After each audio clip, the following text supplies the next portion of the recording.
Testing, testing, 1, 2, we back. Welcome back. We're going to continue on with my build. Let's clean some of this stuff up.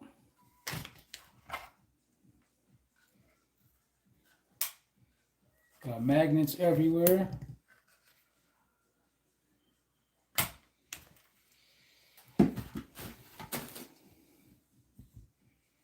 Okay, we got a rolling chassis now. These are definitely probably not the wheels I'm going to be sticking with. And we got the motor in there now. Still playing around whether or not I want to keep it in this orientation or flip it around. So we'll see. But what we're doing now are the shocks. Definitely not something fun to do, but got to get it done.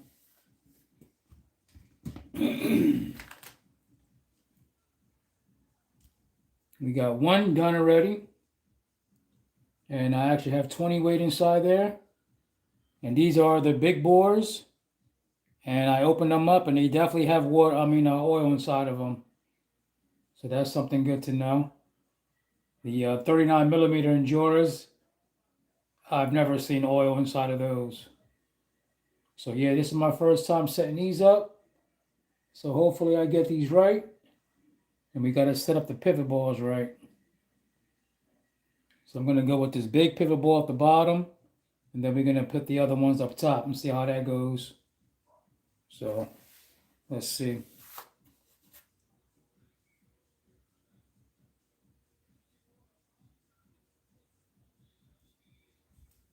Should probably take off these wheels. Let's do this rear first.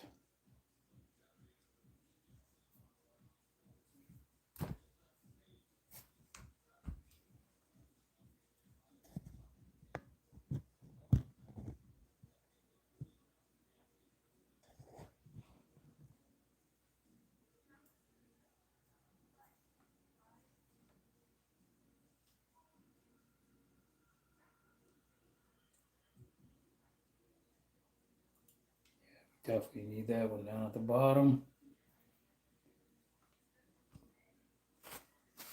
Let's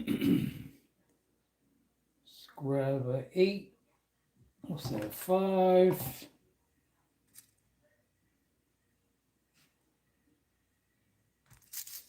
Eight is over here. Jimbo, what's up, buddy? Thank you for stopping back, buddy. Yeah, we still continuing on with this chassis. Kind of got stumped yesterday. And these axles are giving me a hard time. But kind of got it sorted out. Open them back up. I wound up going to one O-ring. And I actually did some more filing down inside of here. And I originally removed the bearing that was inside here. And we went back inside and put them back because I was getting a weird binding at full turn. So we sorted that out. Got the magnet mounts mounted. Got to put the magnets on there. And I'm still determining whether or not I want to keep this motor mounted forward or going toward the rear. We go towards the rear. It's definitely going to be less of a headache. But I like it going to the front. Just for the weight bias, and I just think it looks cooler. Kind of got the green going on with it. Yeah, this is another Punishment RC chassis. 20-degree skid. 3D printed links.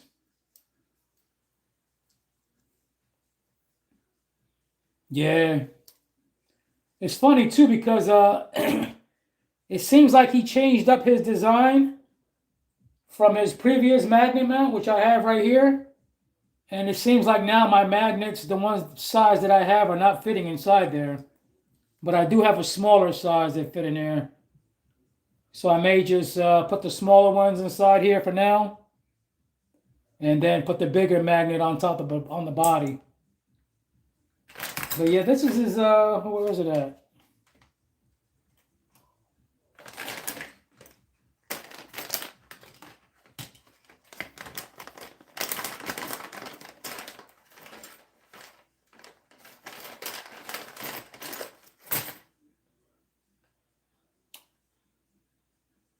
I don't know if he just changed up his design, but it's a little bit different from this one. And these actually mount holes are smaller. I should have threw this one on here, but it seems like he might have beefed it up a little bit, so I don't know. I just went with the one that he came with. But I'll put the other magnets on there. Yep, thank you. Got 11 people in here. Hello, everybody, welcome. If you're in here, give a thumbs up, please, to the channel. Double tap the screen. Help me out a lot. But all right, let's see. Now we're going to get these shocks going. So we're going to do shocks, magnets. Yeah, these definitely feel pretty good. I filled them up with 20 weight oil at first. Felt them out, and they were a little bit too hard. Opened them back up, empty some oil. Felt them, and I felt they still felt a little soft. And then I put the harder springs in, and it was too springy. Went back to the ones that were on here. So I believe these are the medium. They come with the big bores. And we have 20 weight in there. Let's get these wheels off real quick just to make it easier. Again, I just wanted to mount some wheels on here. It seems like these tires are definitely going to be too big. Definitely love the wheels, but these tires are 58s. And again, man, I hate to chop up these bodies. But it seems like you just always got to chop up so much unless you use a small tire. All right. So we need a mount up top.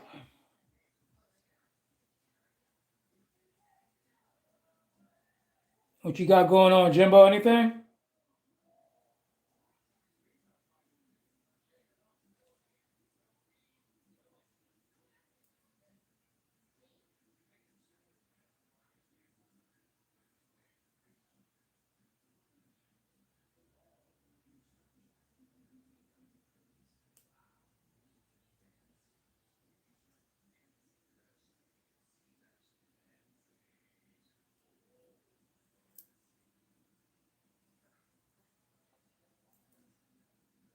O-rings. As soon as I add the O-rings, I give them a nice little twist to try to seat them. All right, let's see if we're going to need a spacer up top. Let's grab another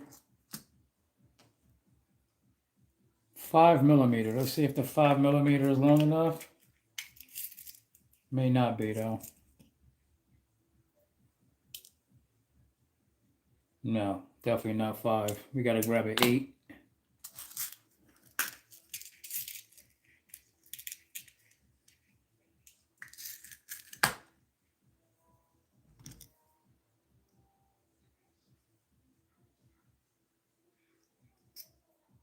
No, definitely not an 8 either. It's either going to be the 10 or the 14. And this is why you need hardware kits. What's up, everybody? Welcome, welcome. Finishing up our Punishment RC chassis. C-bolt wheelbase.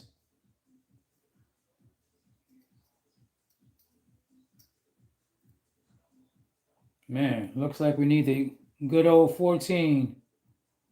That's still not long enough. Okay. Got to pull out the heavy hitters. 14mm.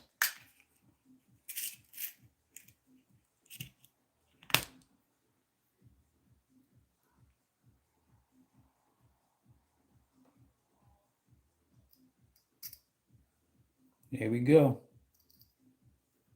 14 it is.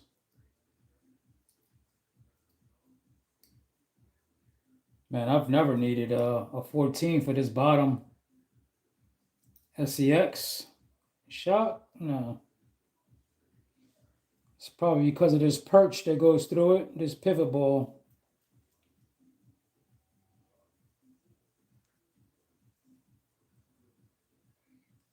25 people. What's up, everybody? Please give a thumbs up if you're in here. Double tap your screen. I learned that a while ago. Easiest way to give a thumbs up. All right, so now we're going to have to find a sweet spot of the shock mount for this rear.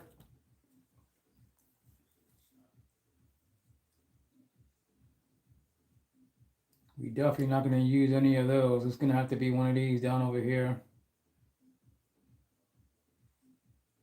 You guys see that? I mean, we can try. Let me see here. This is why I like to have the wheels on as well, just to kind of gauge it a little bit better. All right, so now that we got this rear, the bottom mount, I'm gonna throw my wheel back on. Cooking supper, okay. Yeah, I just finished eating myself. Sipping on some vino. Salud.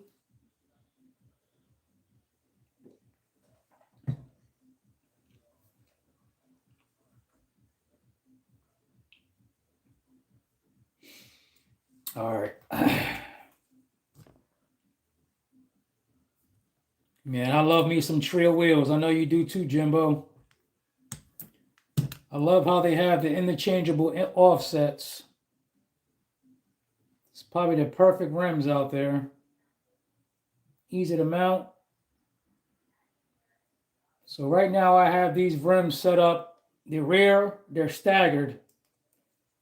Not because that's how I want to run them, but I was just kind of testing things out before. So right now the rear has the more negative offset and the front is not. But I think these tires are going to definitely be too big for this XJ. Yeah, man, I love me some Trails. Good price too.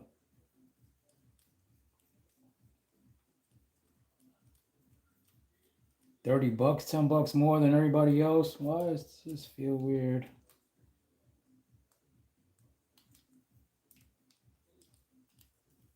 Oh, okay. All right. And plus, this is preliminary too. I'm definitely going to have to trim out some more of this body. This was, I definitely did some initial cutting from the initial when I first got it. But this is my first run. I didn't want to keep on chopping it up until I see I needed it. But yeah, this thing is going to look crazy.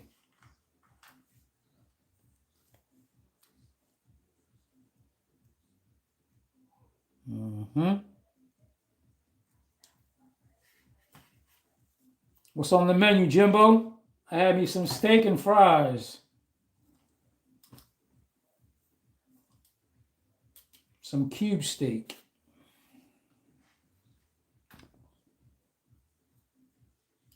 All right, so I got some music playing on in the background, man. I'm not so sick of this copyright stuff. I don't know what goes on with that stuff, but it is what it is.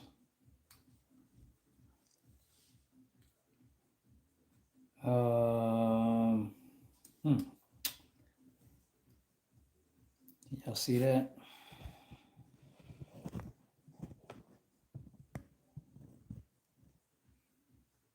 Going through tires today? Yeah. Check it out, Jimbo. Still have not messed with them yet. I'm caught up with this chassis. But yeah, these tires just came in. And I took a measurement of them. They're definitely bigger than the Jeep's tires. They're bigger than all the tires, actually. But these are, I forget right now, but it might be a 33 versus a 39 now. So this is definitely bigger. And you're definitely going to have some issues with that Bronco. And even with this one, I think we might have some issues with clearing. But I have not mounted it yet. Like I said, I've been caught up with this. But yeah, I got these right off of A-Main. So, and these are still smaller than the Patagonias. The Patagonias that I have from RC 4-wheel drive are 42 millimeters. All right, so I just want to figure out a quick place for this rear. And it looks like we're probably going to need a spacer up top. See some gold hardware. Yeah, they look good, man. They feel good. I don't know if you saw Matt 2FM's video on the little hack he did with the reversing the wheels. Pretty cool little hack. But I started to look at it, and I didn't want to mess it up because you got to go in there on the other side, and what you want to do is square off in the inside of the hub to match the same key like you have in the inside. That little square key, you're going to want to do that on the other side, and then you can flip the wheels around. But to be honest with you, these wheels wouldn't look good flipped. I wouldn't want to do that to these just for a different offset. The stock wheels might look better flipped around, and then you're going to gain a little bit millimeters, a little wider. But like I said, I have not done it. But yeah, that's a pretty cool little hack.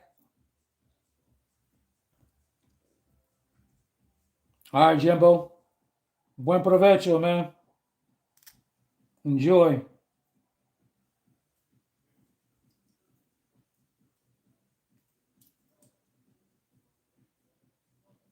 All right, so it looks like this 8 is not long enough. We need a 10. And no, wait, did I grab the wrong one? No, 8. 10 is right here. First time watching. What's going on, man? How you feeling? Oh, yeah, you can see it right there in the background. Yeah, I'm not running on it right now. Yeah, Mount Richmore. A lot of spray foam, cardboard. Definitely got some real rocks on there now. Absolutely love it, man.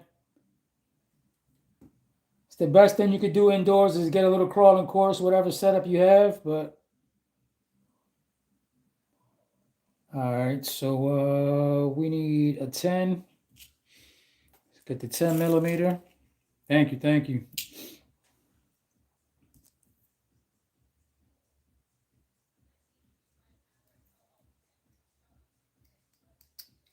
I'm gonna do a 10 and a spacer for up top.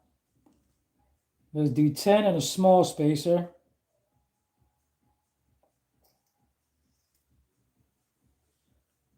Let's see how that fits against the chassis.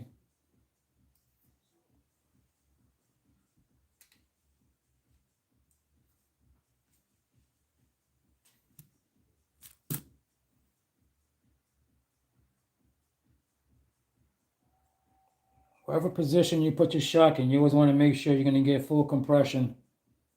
You want that piston to make sure the bottom's all the way out.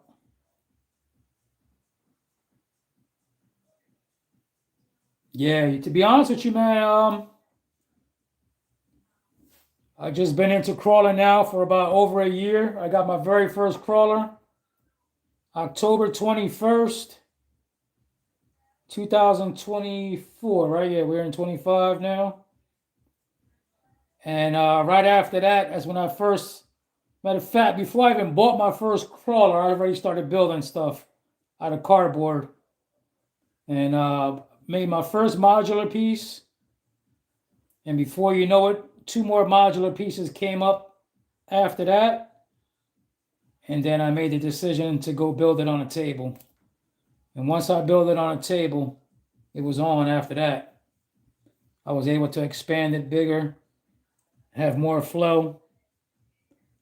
All right, so we need a 10 millimeter, or maybe even a 14. So I need to go through that and with the spacer. J-Star, what up, what up?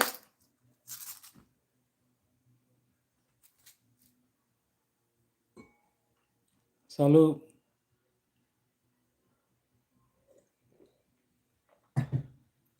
Sipping on that vino.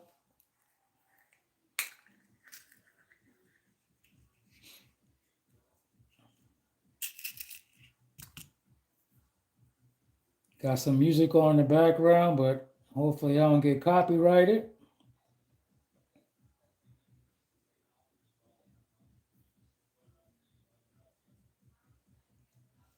Sean, what you getting into tonight? Anything? You building anything?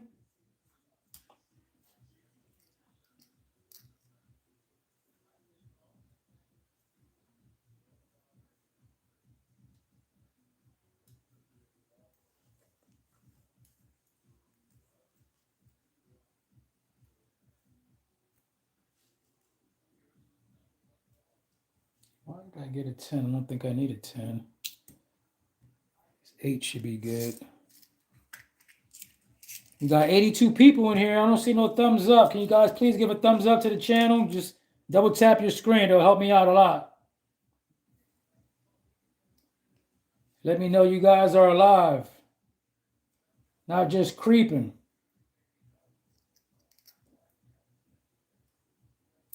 Say something, you know? It's all good.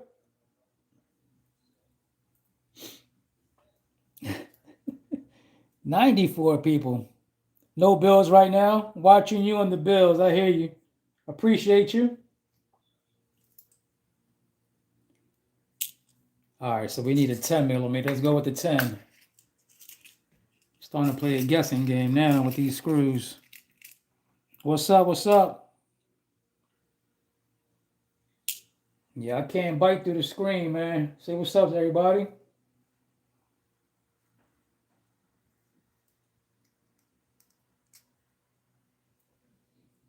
What's everybody up to tonight? Anybody building?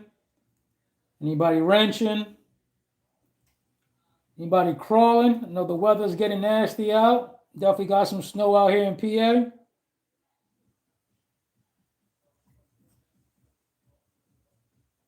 Man, I must be, I don't know if how many times I'm going to second guess this. I just did a 10 and the 10 doesn't fit. And then I did the 14 and the 14 looks super long. It's going to have to be the 14.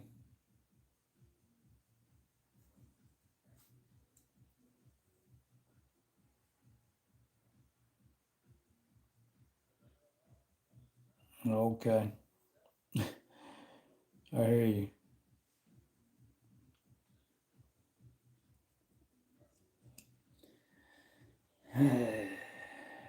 All right.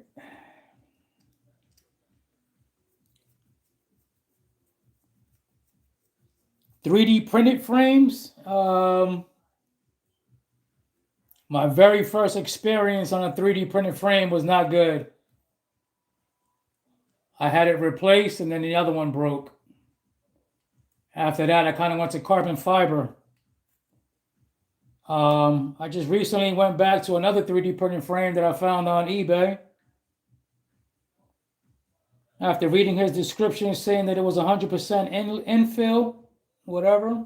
I don't know much about 3D printing, but seems to be a little bit stronger. But yeah, if I can avoid it, I mean, this chassis has 3D printed links, you know?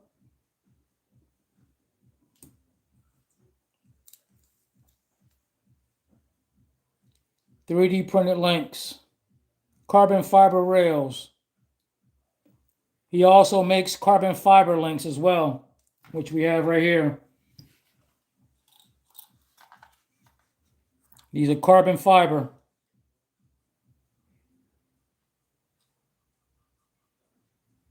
This is my XXL build.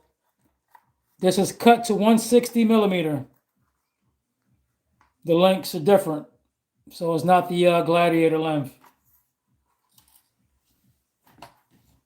And then you got this one as well. This is another punishment. Purple carbon fiber. This one has the black links. 20-degree skid.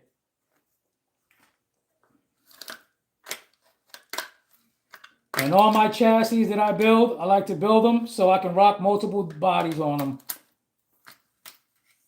So right now, this chassis right here, I have probably 3 other bodies. The other one I could probably do 3 or 4 as well. Switch up the wheels and you got a completely different look. This has been my latest tire I've been testing out.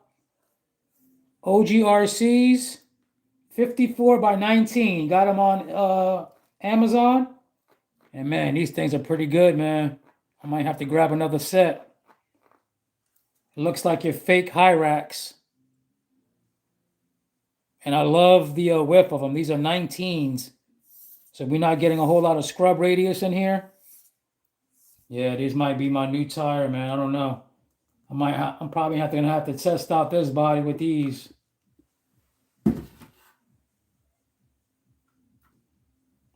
All right. Yeah, Wolverine. What's up, J-Star?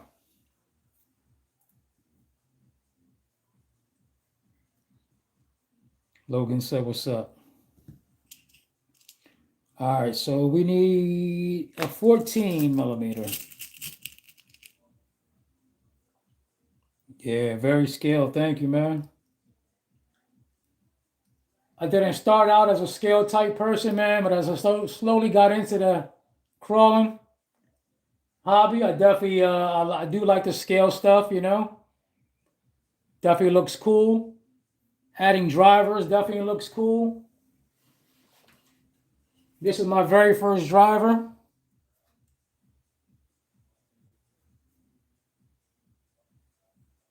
Little fake Baroness from G.I. Joe. And this was a toy body that I found in Hobby Lobby. Customized it. Painted the exo cage. Oh yeah.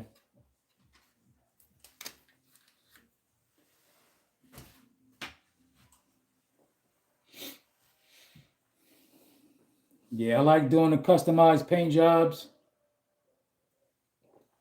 All right. We're doing a 14. 14 plus the spacer.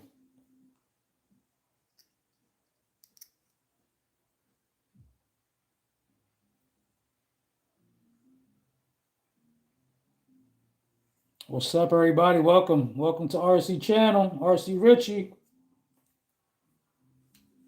Don't forget to double tap that screen, give it a thumbs up. You like what you see? You don't like what you see? Maybe this ain't the channel for you. All right, right now I'm basically trying to find the best position for these rear shocks. I don't know if you guys can see that, but I'm just trying to look for the best point where I'm going to get full compression. And I just basically do that by just trying out each hole to see which one bottoms out at. Like right now, that's too low because we're sinking down. So we'll move up to the next hole.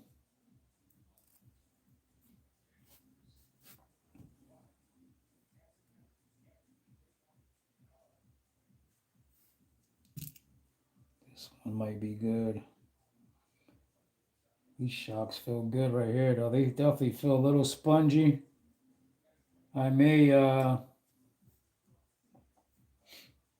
they definitely feel good. The dampening feels good, man. But I may put the stiffer spring on here once we get that new body on there and see what the weight is. I think I like that position right there in that hole.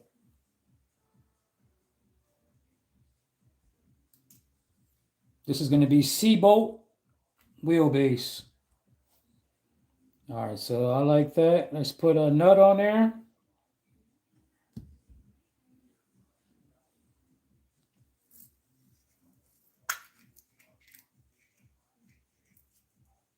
Yeah, I know, right? Well, first I found a solution. These will definitely bind up to anyone that you have the little square boxes for. So, for instance, it's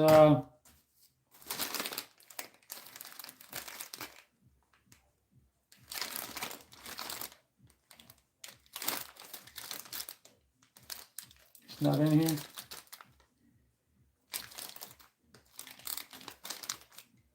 But anyway, it's the little 90-degree ones. You know what I'm talking about, the Fly Sky ones, right? But yeah, those will bind up to any of those. So that's not a problem because I can use one remote for that one.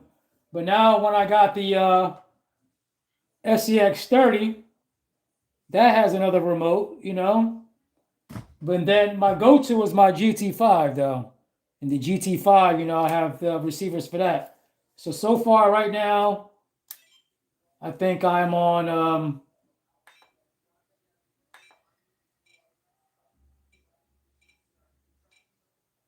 yeah, I got six models in here right now. I need some more receivers for this. But yeah, gets a little annoying, and then especially I'm always going back and forth because when I like to record, I like to put my mount on top. So I can mount my phone on there. And then sometimes that gets a little tricky going back and forth.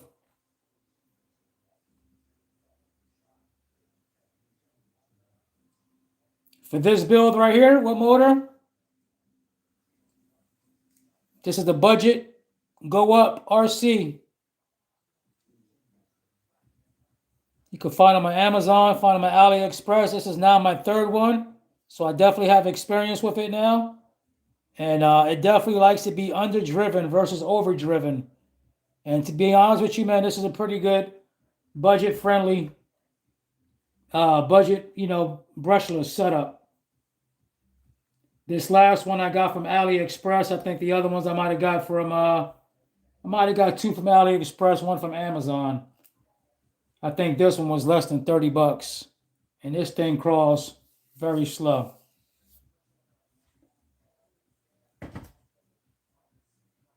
Yes, GT5 is Fly Sky. This is also Fly Sky, but there are also different protocols. The Axial receivers that we get in our Axial SCX24s are also Fly Sky. But everything has different protocols, you know?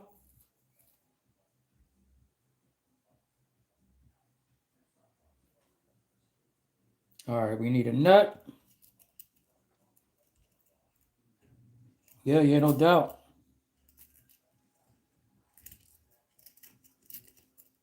Working on anything?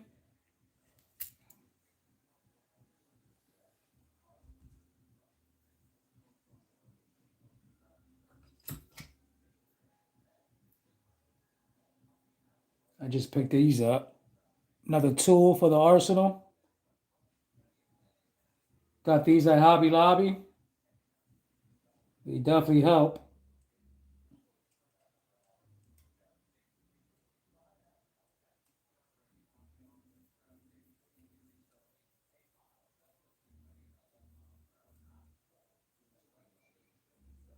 What's up, everybody? 101 people in here, and I got 5 thumbs up. Can you guys please give a thumbs up to the channel? Double tap your screen. It helps out the channel, please.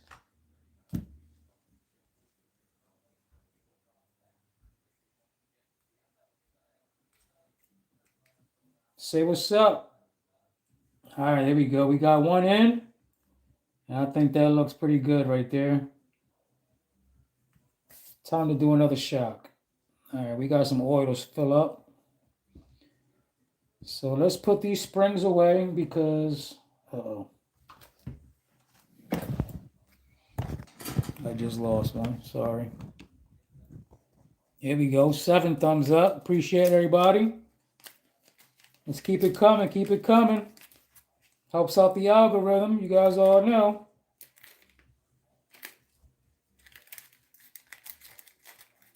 We like the algorithms. That's how things operate, right? Algorithms. I think I just lost a spring. I don't know how many times I tell you I lose things on this floor and drop them. and go looking for a nut like a nut, but I'm not gonna do it right now. HTX, what's up, baby? How you feeling? Welcome. Good evening, everybody. Back to building this chassis. This is day 2. Had a little bit of a hiccup last night with my axles in the front. Getting some binding issues. Hopefully we address that. And now we are on to shocks. The fun stuff. Probably should have did this stuff off camera, but yeah, Jimbo, here you go. I got some magnets for you. Yeah, you got to keep the magnets around, man. If you into customizing into the bodies, magnets are like having a hardware kit. You need the magnets. All right. 20 weight oil. Anybody not familiar with these big bores? This is actually my very first pair set. And my very first complaint is I don't like this bottom perch. It doesn't seat properly and it removes very easily. So always be aware of that. But I just kind of bought these. I wanted to try the big bores. I see the big bores are very popular. And to be honest with you, my 39 millimeters, I've never had any problem with them. Oh yeah, man. Once you go LCG chassis, you can definitely see the difference. But stock frame rails, to be honest with you, they're pretty good. They're okay. Throw some high clearance links on it. You just got to get the right setup. Set up your shock travel better so you can get longer. Shock travel is important also. And that allows more articulation, so it'll make you crawl over something better. I need a napkin. Yeah, guys, these shocks, I'm surprised. They definitely, I don't know if you guys could tell me your experience with these oil shocks, the big boards, but they definitely have oil in them. I can't say that for the 39 millimeter, but these definitely have oil. Let me get my little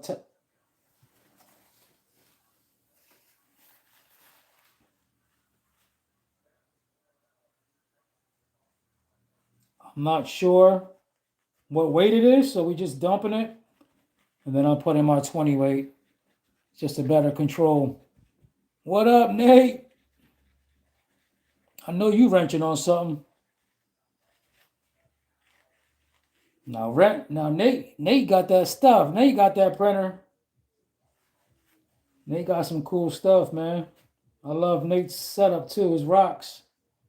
I wish I had that many rocks like that. What you wrenching on?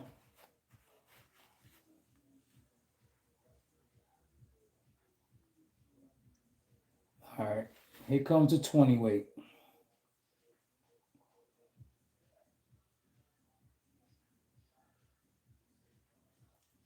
I'm going to go to the same point where I went to last time. Knowing from experience, I don't move the piston up and down. Because when you move the piston up and down, it's just going to promote air bubbles. So right now, this looks like a little bit too much from the other one. I'm just going to dump it a little bit.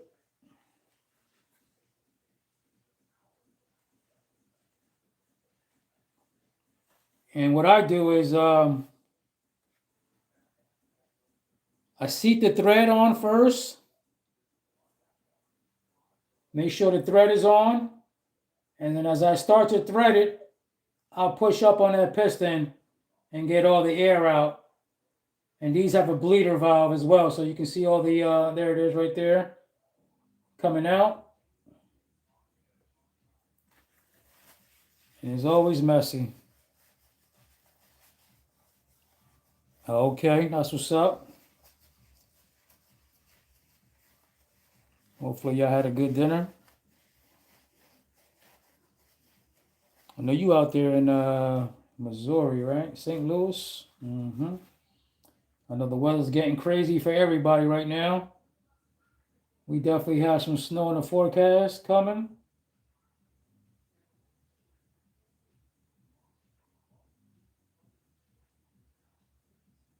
Feels good. Let's throw this spring back in here.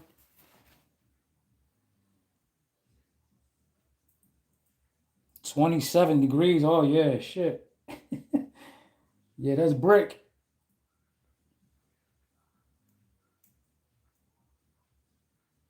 Yeah, that wouldn't be good for crawling, right? Not on some rocks. See how the tires grip on that.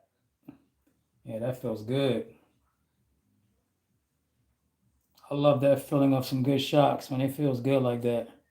It's a good little feeling. It's like some ASMR right there. All right, so now we're gonna put this big joint on the bottom. Yeah, this is my again, the 39 millimeter shocks do not have this little perch.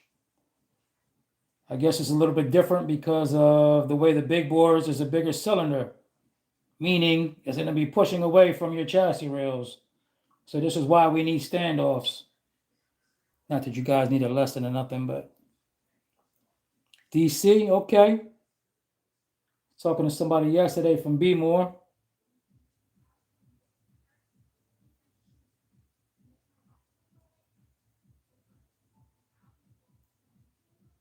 Never a dull moment in DC though.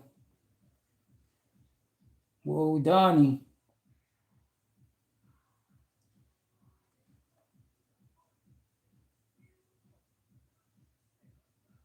Can y'all hear that music in the background?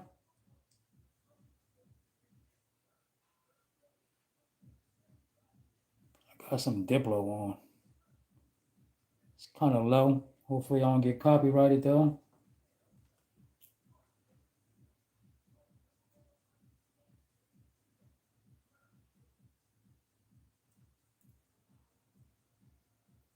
Nice and smooth. Mm-hmm. What's that? Oh, the shocks, yes, sir. Yeah, I like dialing in my shocks, man. It's fun. And lately my go-to has been 20 weight. Even for my bigger rigs, when I was messing with those, I used to try to dial them in with the proper weight oil. I think I was up to maybe 90 and 100 weight with those. But I think the 20 weight is perfect for these. Between 20 weight, your position of your holes, and the combination of your springs, you can get the perfect tuning set up. See, that's good. All right, so up top gets a smaller one.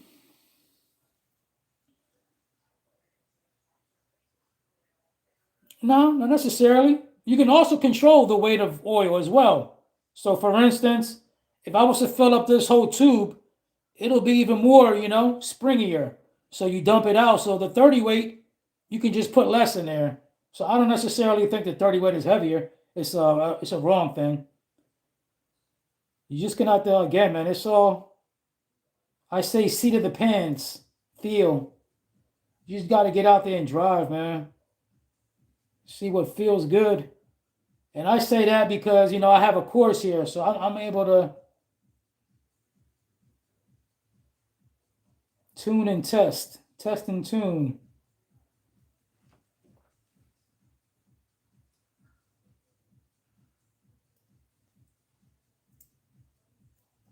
My light is bad right now. Sorry.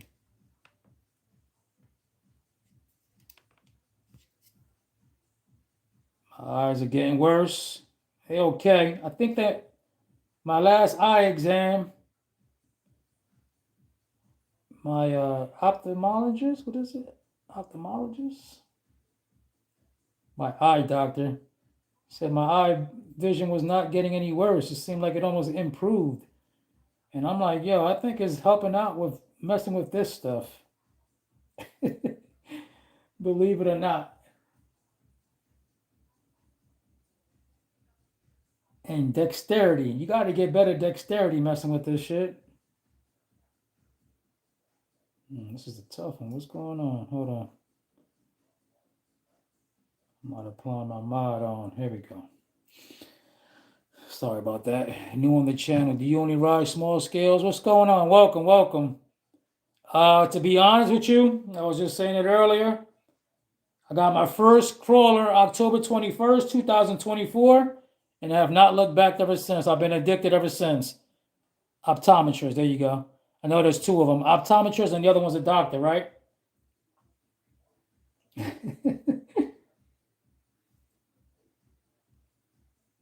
But yeah, I came from bashing.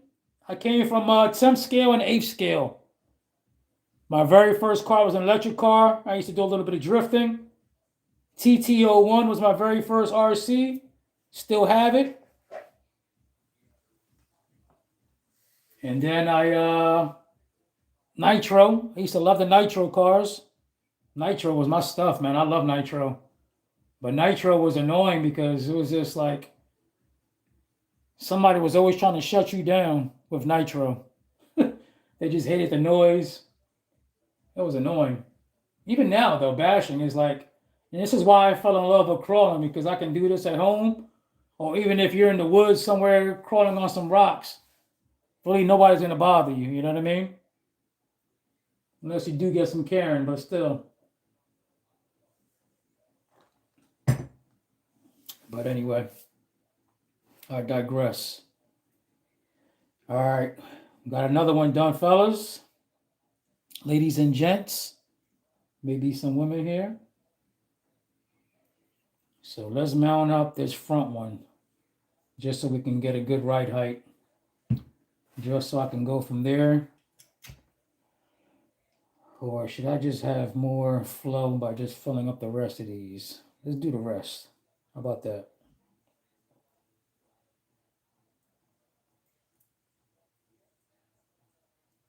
Ruda, where you from? I don't know if I'm saying that right. Excuse me. Okay, yeah, Brazil. Yeah, man, bro. Right now, you taking me right back to that nitro smell, man. I love that nitro smell. Whew.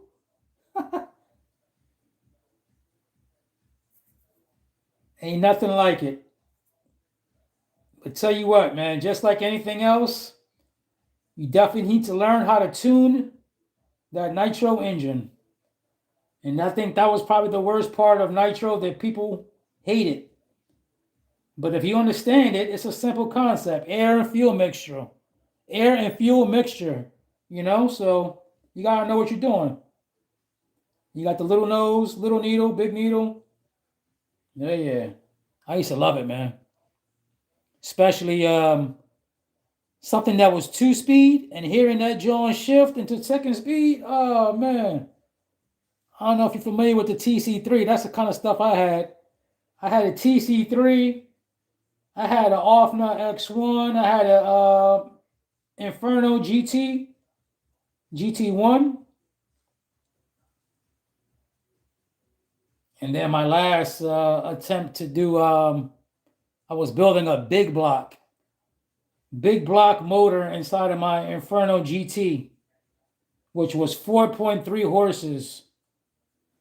But I never finalized it. I might have ran about 2 or 3 tanks through it, and then I wound up selling it on eBay. Whoever got that deal was a good deal, because that motor alone was $200.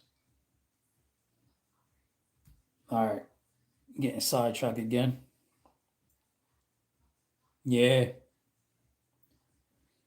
All right, let's get this oil going. So we got this one done. Let's put this to the side.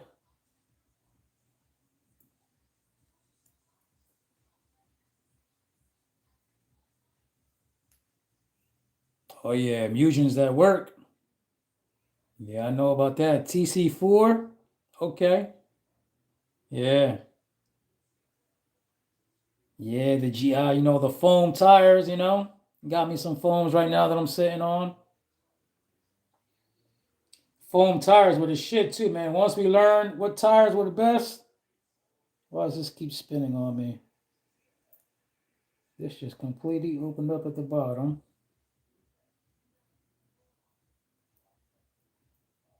But yeah, that's another reason why I fell in love with crawling, is because it was definitely a smaller price tag. And I feel like I can get more crawlers of this scale versus the pricing of some of them other rigs, you know? It gets pricey, man.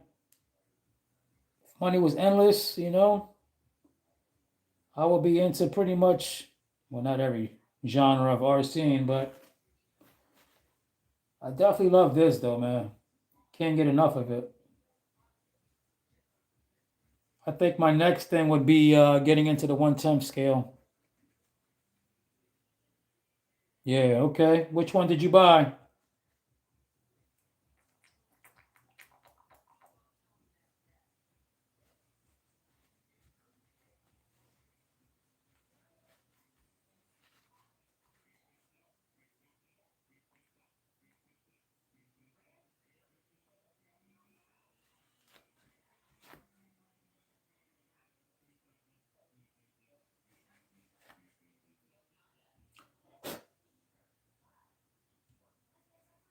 The Bronco. Okay, yeah. Bronco was my first one. Bronco was my very first SEX 24. And I got it for a great price, $80. Can't beat that. But yeah, here she is right here. And the Bronco body, mind you, this thing's been painted up so many times. Got a nice comp cut on here. This is my final iteration of it. This is Tron.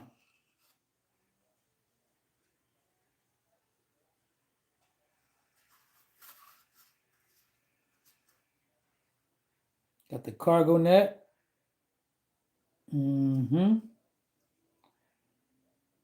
Even got some purple in the headlights in front. Yeah, it's like blue and purple. But yeah, this was a fun body, man. I love this body. Nice and hard. That was definitely my gateway to learning how to drive hard bodies and learning how to compensate the weight. Was that body right there.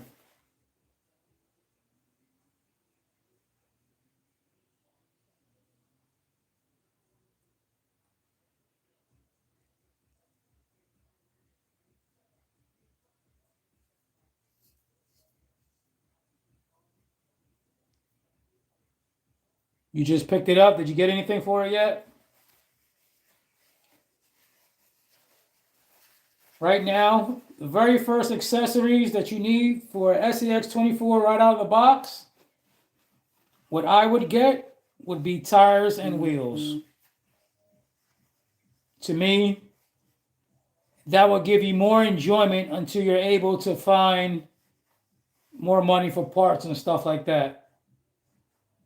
Because I definitely feel they're capable, but what they lack is tire grip and weight.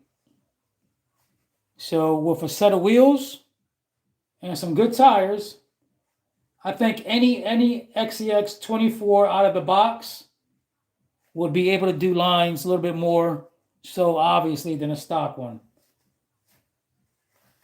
I think the motor, I've said it plenty of times on my channel. I have rigs right now still with an 88 turn in here that is weighted. No, I think we finally about to show you one, but I finally took it out. My shorty build had an 88 turn in here. This is 123 millimeter. But now I switched over to the MB100, and this has the 50 turn.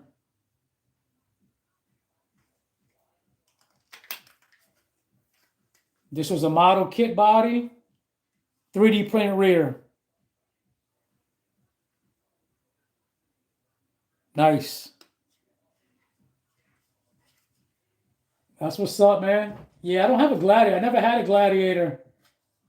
But I would take a Gladiator just for the body, you know?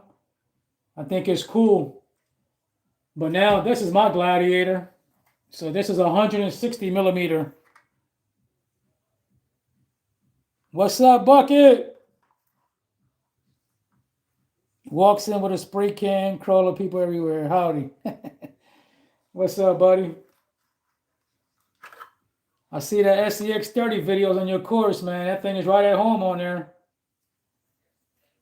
But yeah, this is my 160 millimeter. So this is right 5 millimeters longer than the Gladiator. And as you can see, we have another body for this. I have multiple bodies. Pinched K10 Scottsdale.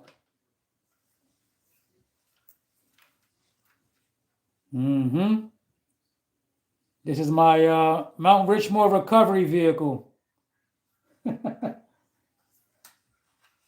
from Arizona, named after the Echo Trail in Arizona. Camelback Mountain. Definitely got inspiration for that, for my course. Beautiful red rock. But yeah, this is Zartan right here. C70 Rocklander. Another 3D printed body.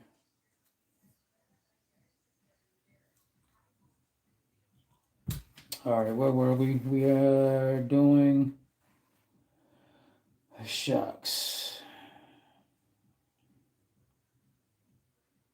Yeah, man, I'm a sucker for some Chevys as well. Give you another one. K5. We got my man Logan in there, Wolverine. What's up, bub?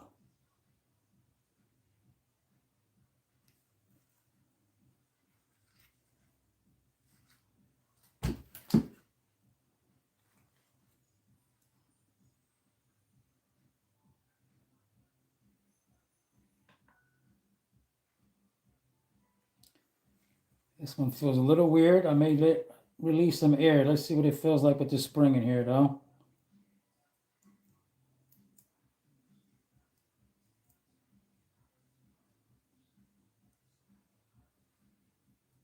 You see this one? That one feels a little spongier versus the other one. So what I do is I just go in here real quick and just release some of the air.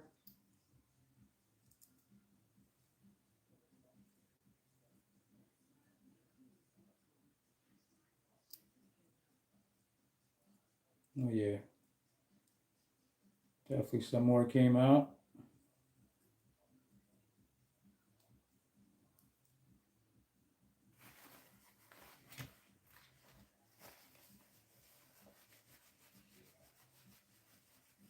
$25 people. Welcome, welcome. Burning dinner? Yeah, don't burn dinner, man. Yeah, I just finished eating dinner. Sipping on a little bit of vino. Gotta throw that pinky up. You know what I mean?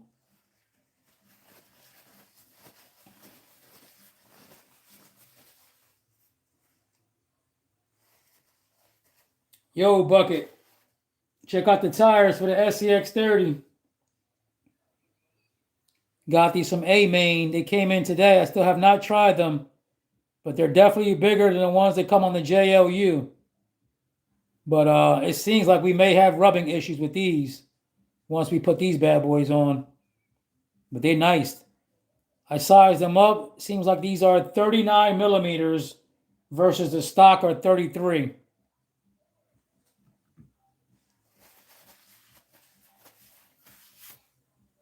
But to be honest, everybody out there who doesn't have a SEX 30, it does not need tires.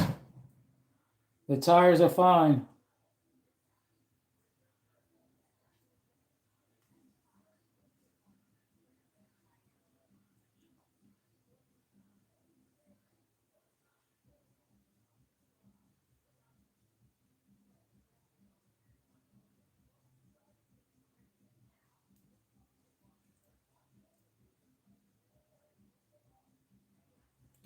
Feels spongier. Not too bad.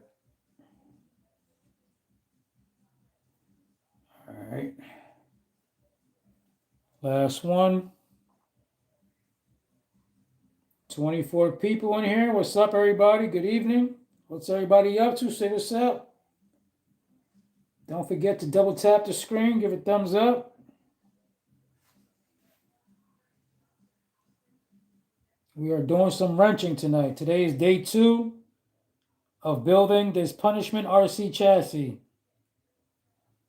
This is a chassis that you can find on Etsy. Punishment RC. Anthony is the seller. Awesome dude. Got some awesome chassis up there, man. Check out his stuff. Got some small stuff too. If you're looking for the short base, 100 wheelbase stuff too, he has that. I was actually thinking about one of those chassis as well, but I kind of built my own. But I believe his may be even shorter. And he does his own links, carbon fiber, stainless, double bend, brass servo mounts.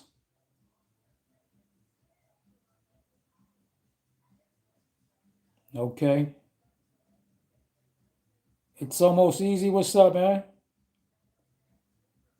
Okay, yeah, I don't know. I know zero about TRX 4Ms. I'm going to be honest with everybody right now. To this day, right now, I am 50 years old and I've never owned anything Traxxas. Not to offend anybody, but is this something that I have against Traxxas? I'm sure they make an excellent product. But it's just been something that's been embedded with me since the beginning I got into RCing. And it's hard for me to let go. I'm sorry. I'm not in anybody's fan clubs or this or that. But like I said, I don't know. It's just subliminal with me.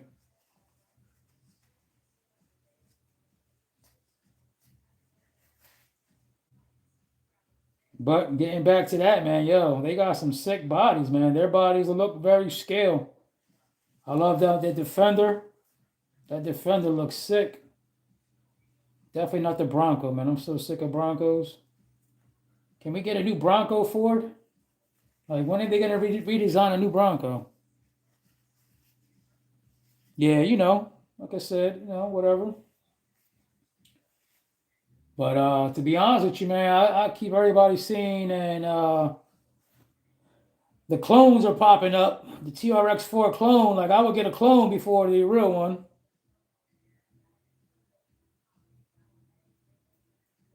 But again, this is me.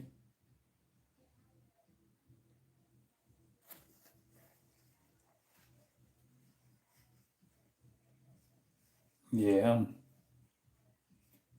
sick of them, man. They just haven't changed any. They came out with this new design, the one-to-one in real life, but it's like they haven't done anything with it in a while. They got a 2-door and a 4-door. That's it. I mean, I don't know what else they can do to it. They might mess it up, but still, do something. Okay, yeah. I had the Jeep on pre-order. When I saw it, at first I was hesitant because I never do any pre-orders. That was, to be honest with you, my very first pre-order. I'm not a fan of putting out money for something that I don't get, but I bit the bullet because I wanted it, and I knew that it was going to be in demand, and the supplies are going to be limited. So I said, you know what, I'm going to order it, and I ordered the JOU. Next thing you know, last week, started seeing all the videos popping up of all the people getting them sent to them first. And when that happens, that means it's getting released. So once I saw the Bronco was released, man, I actually started calling around and called the hobby shop that I've never even been to. It was my first time. And I'm glad I did because I'm definitely going to mess with them again. But yeah, he told me he had it. So I had to grab it. So I'm glad I did. I got to jump on it. And yeah, literally, I got to jump on it. This is probably one of the first ones that are custom painted.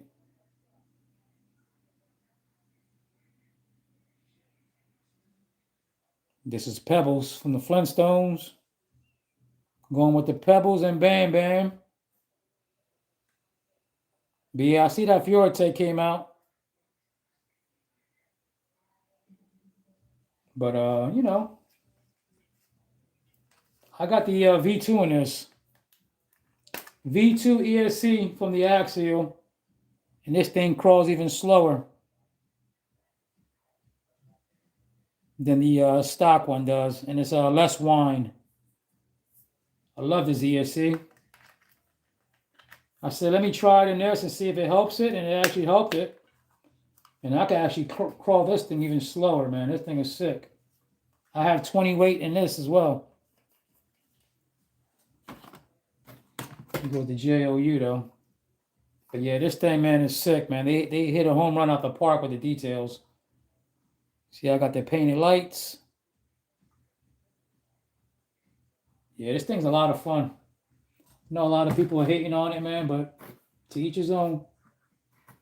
To me, it's just another thing, just like everything else. So, something else to add to the collection.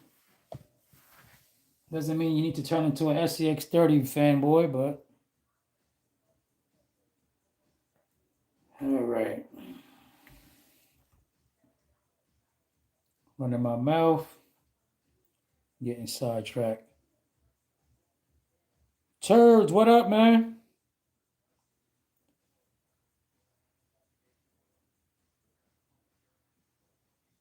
Oh, yeah.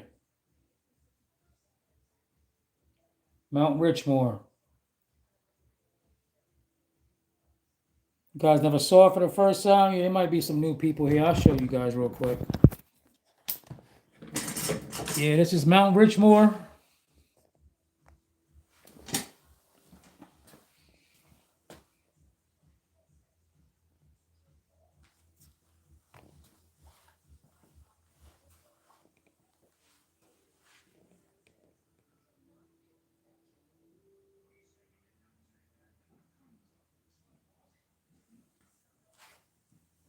This is a 4x10 table.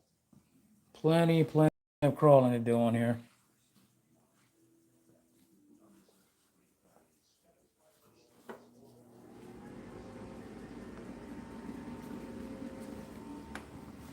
Yeah, man, I love it. That's my proving grounds right there.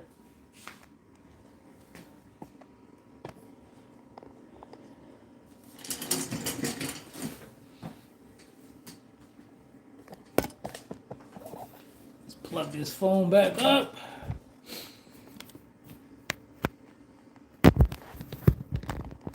All right, buddy, be safe, man. Thank you for stopping in. Definitely see you around.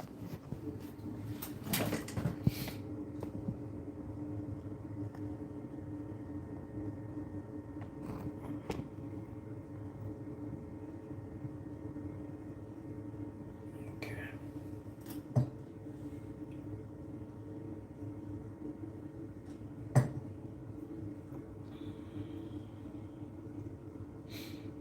All right, last shot. Got 29 people in here. Everybody, what's up? Say hello. Double tap the screen. Give a thumbs up if you can.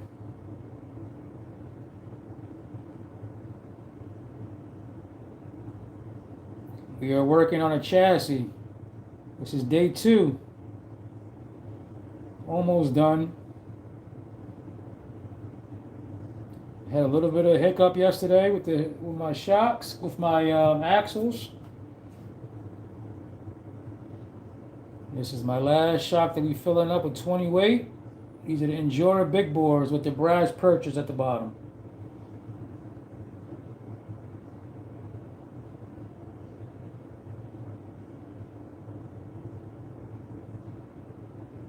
This is why you have to pay attention to these things. See this? This thing was about to come off. This is probably why it's important to probably put some Loctite on these. Make sure that they're tight.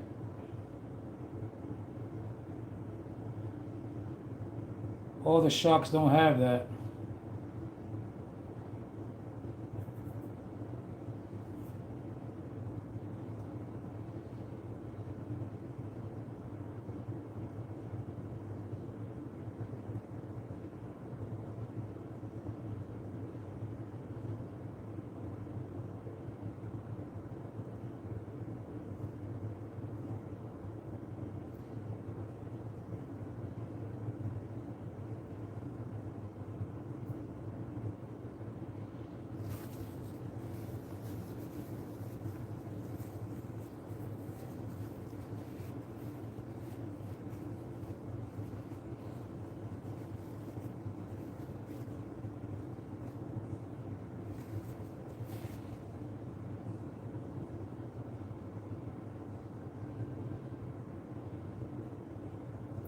This one may not have enough in it. Feels a little too soft.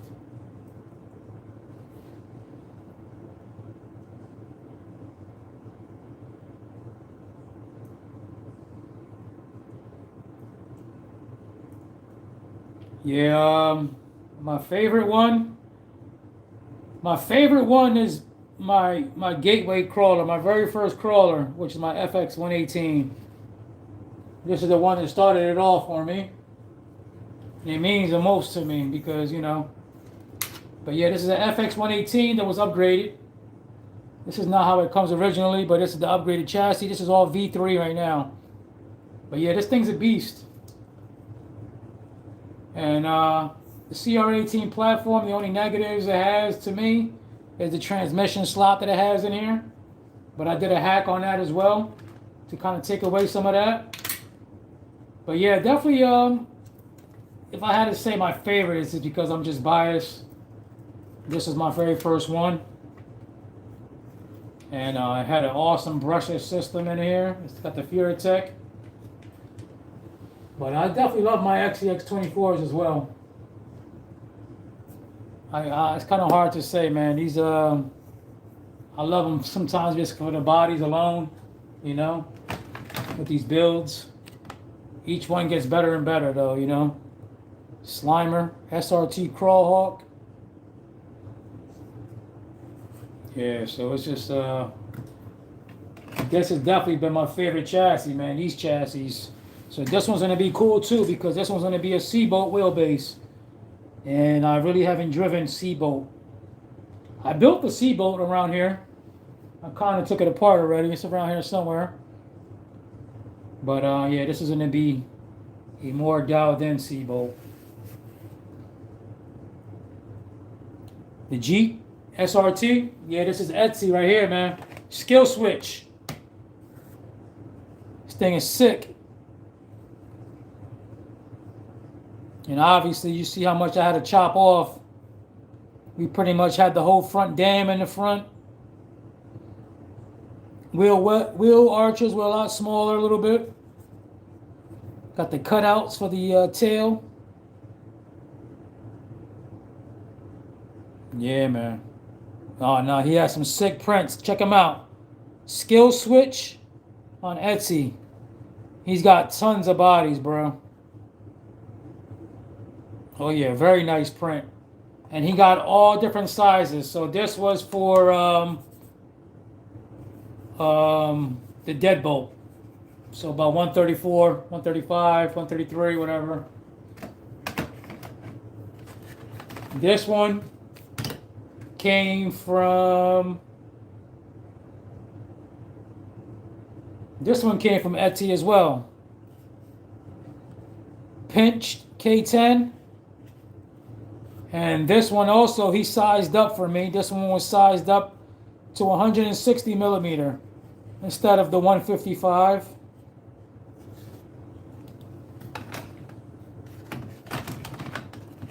But yeah, I do model bodies. I do the 3D printed. I do the toy bodies from Walmart. Oh yeah. Skill switch. Yep, that's him. Man, he got multiple gens of Suburbans. He's got different gens of Suburbans. Check him out.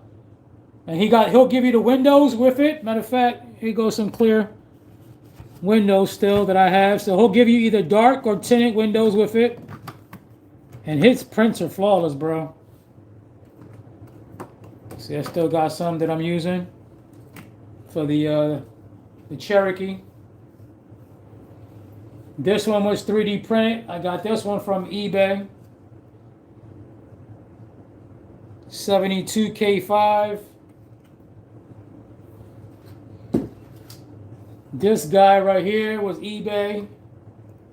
89 4Runner. So yeah, check out eBay as well, man. There's definitely sellers on there if you're looking for 3D printed bodies. And then this guy right here. This was eBay. Wing It 3D. He's got some stuff too. He's like a 97 XJ. I did my very first XO cage on here. This is for this chassis right here.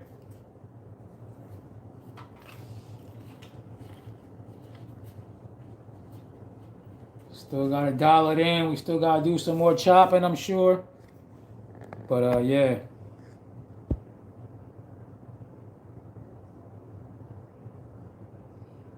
How challenging? It's challenging. It is challenging. I like that kind of challenge though. That's the kind of stuff I like to do. But it depends what it is. If you already have pre-existing mounts, that helps out. But I'll just give you an example. Somebody else was asking me about that. And you got to get a little clever. You got to get creative. This is a model body.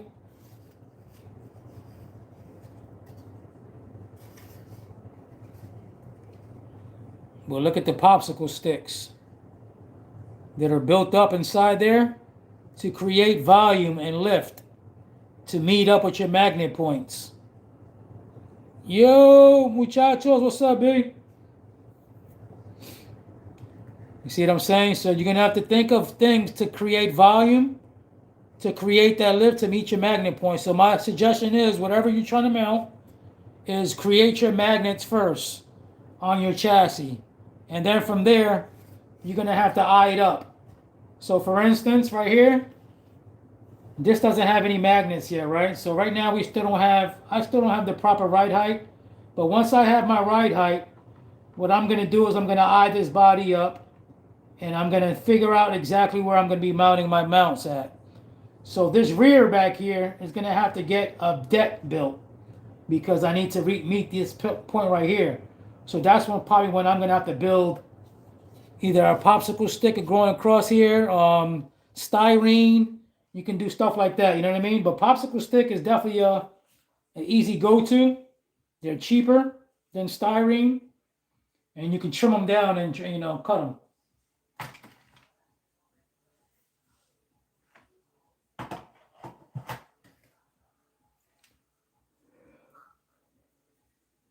Okay, we got that done. We got all three done. Oh yeah, what's up, man? What you working on? Printing anything?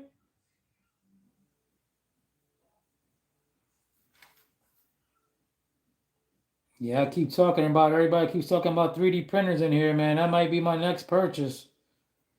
I need to bite the bullet and grab one and learn all the ins and outs of that.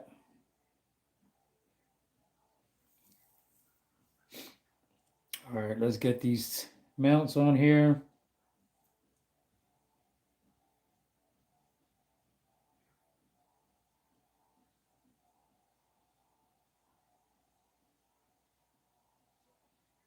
Yeah, man. That's how you do it. That's how I like to do it. I don't know how everybody else does it. This is how RC Richie likes to think. I'm a lefty. I may think about things differently, man. But you got to vision things. And I definitely have experience trying to mount weird bodies, believe me. Because all these toy bodies are all weird bodies that you all have to learn how to mount them up. This was another Walmart body, Dark Horse. And this was all weird stuff that you got to learn, figure out things how to mount them. I'm trying to think what else.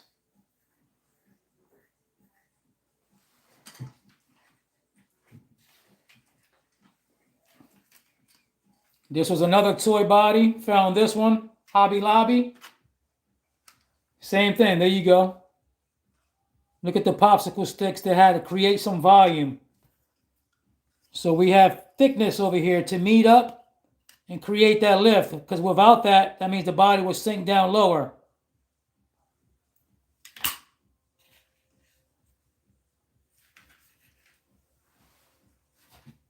And then also another tip, once you find your ride height, once you mount your magnets, and let's just say, for instance, you need more ride height, what you do is add more magnets. So just add another magnet, and that's going to get your ride height a little higher. So just in case you're gonna have some rubbing or something like that going on. Yeah, man. Thank you, man. Definitely. Anything if I can help, bro.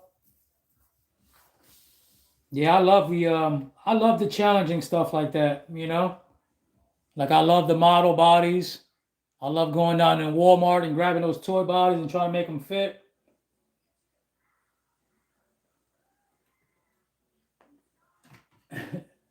Even this little dude, man, I wanted repainting this little guy. This was an old 128 scale body that I tried to make it fit, you know?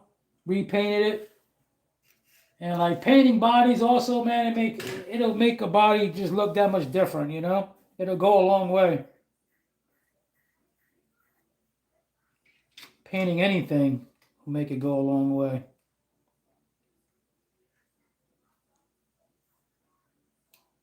Okay. This is hard to work and talk at the same time. I appreciate y'all though.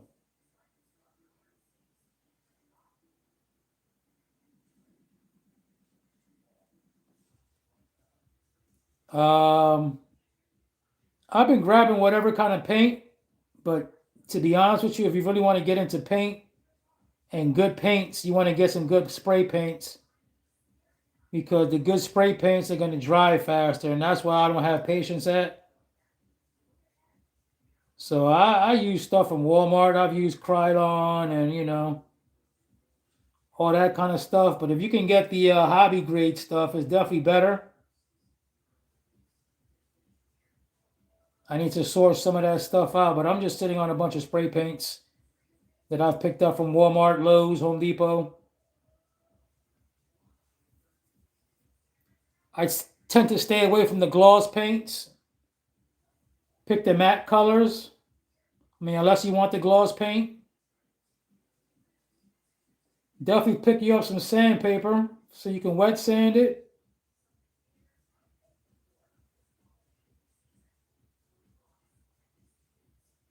Yeah, no doubt, man. Cool little color scheme of doing thing is two paint jobs, two spray paint colors. Spray paint one color, a couple coats, let it dry. Spray the other color on top, let that dry. And then you sand through it to a desired amount that you want. For instance, you can just go over all your lines and your lines will start to pop through. You want to go further than that, keep on sanding more and you'll go through even more. But pretty much that's how you see a lot of these paint jobs. Here goes a prime example of that right here. That's a black wash right there. I call it the black wash. Not necessarily called that, but I forget what color was done first, but yeah. Maybe the black, was the black done first? I forget. But you get the gist of it.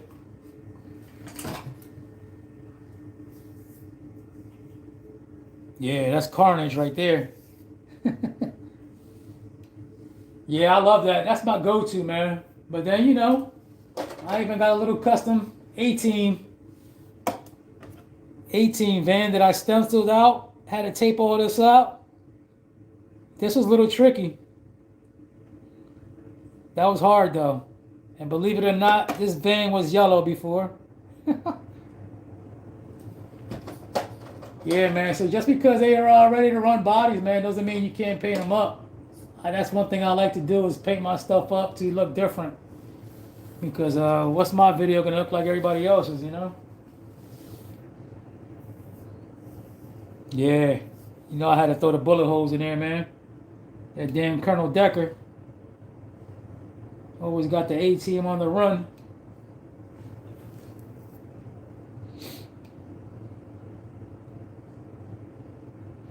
Alright, we're gonna have to take off this front wheel. I should probably switch out these wheels as well, man, because these freaking wheels are too damn big, man. These wheels be looking so big. These are only 58s, man. And when it comes to these 3D printed bodies, it's like you literally have to have such a small wheel or just like literally yank out the whole wheel well and carve it all out, which I hate to do.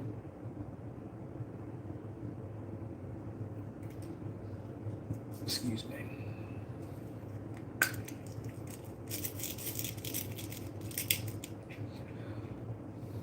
We got 45 people in here. 17 likes. Please give a thumbs up. Double tap your screen if you can. Dismount this bottom one. Oh, I forgot. We need a 14 for this bad boy.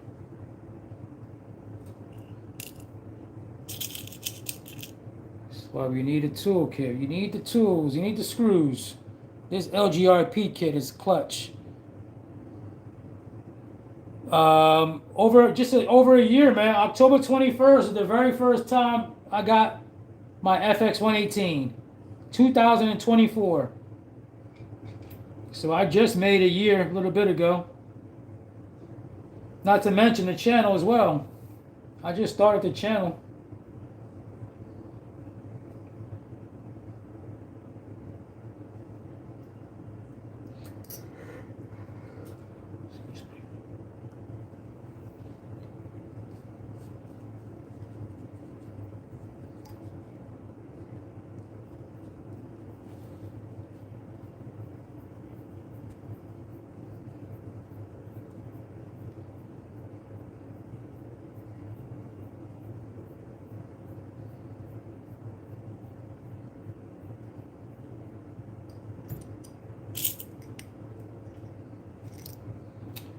That bottom one is tight. That's like right next to that knuckle.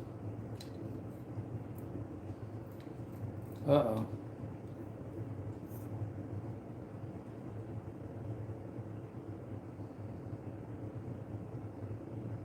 Okay. Note to self. The front. Yeah. Obsession is real, man. It's an addiction, baby. This thing is ridiculous. It's so easy to get addicted to these, though. Yeah, note to self, if you have these big bores, do not put that little perch in the front. That bottom does not need it. It's going to run into the knuckle. So I guess the bottom one, we can either do the other one or a spacer.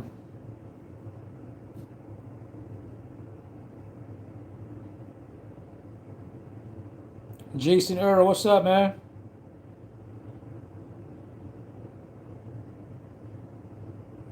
Yeah, it doesn't take long, man. And mind you, I do all my crawling all by myself. I don't have any homies around me that do it. I wish I had a crew of people that I knew that I can go and crawl with or something, you know, but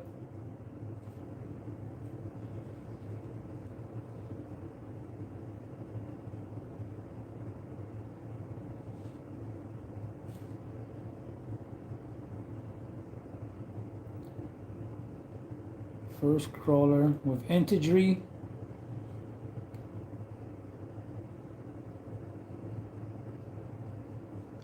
You in the Poconos? Okay. Yeah, I'm right in Philly, right outside of right near Bensalem. I don't know if you're familiar with that. Somerton. Northeast Philadelphia though.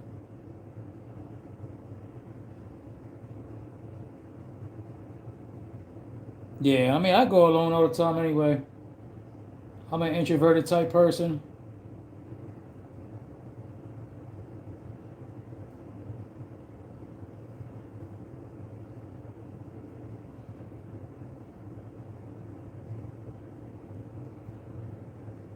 Alright, so we're gonna put a regular one at the bottom.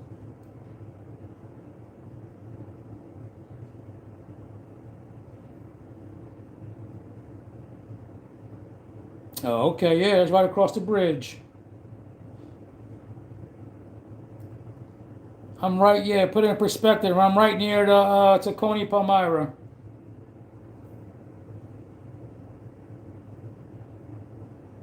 Oh, yeah. Bristol? Oh, yeah. Mm-hmm. Yeah.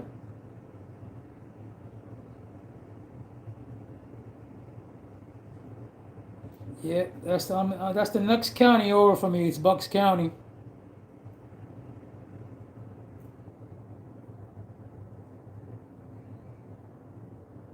Okay, that was just a little snafu. Fan out. What have we had to do? Put that bottom one, because that was running into that. So that should be good. We might not even need a spacer. We'd be able to get away with just this.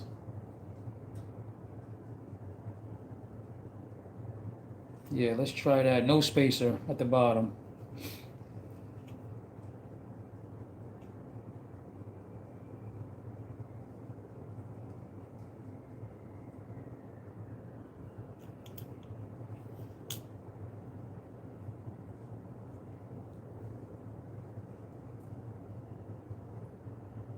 I forgot I gotta put some nuts on these upper links in the front. I just wanted to make sure that that was gonna be my proper ride height. So let's throw those on real quick.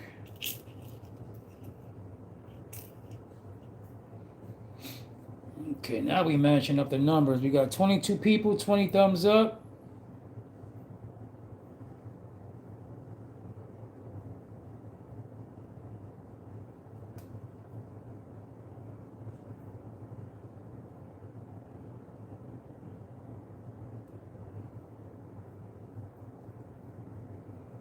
Tell you what, man, I just picked up these, I don't know what you call these. What are these, Tom? What are these? Tweezers? Tweezers, right? Angle tweezers from Hobby Lobby, and these things are clutch.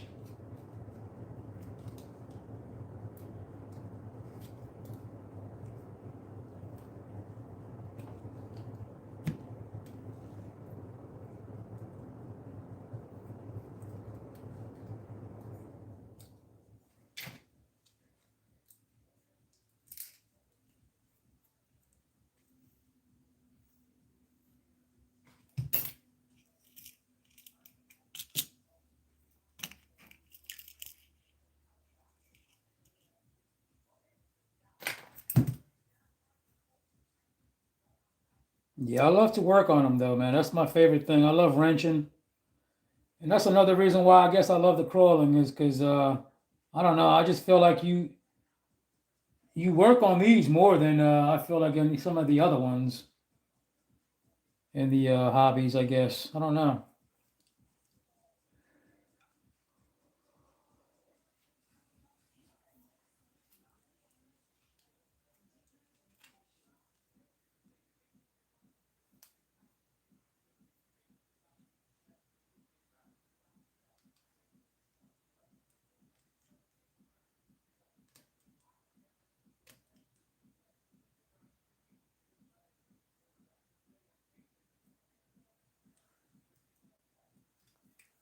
This is a little finicky.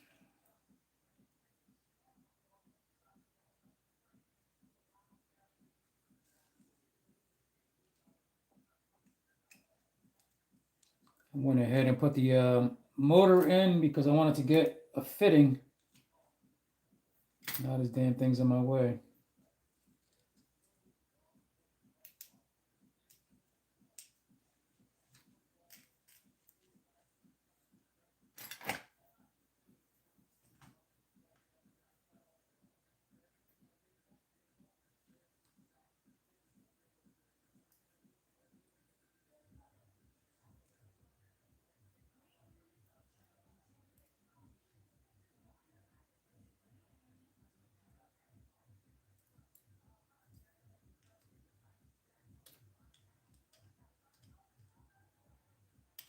Come on.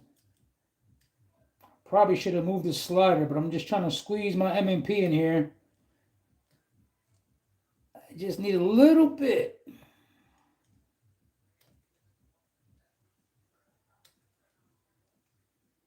Damn it. Montana, what's going on? Big Sky. Always wanted to go to Big Sky.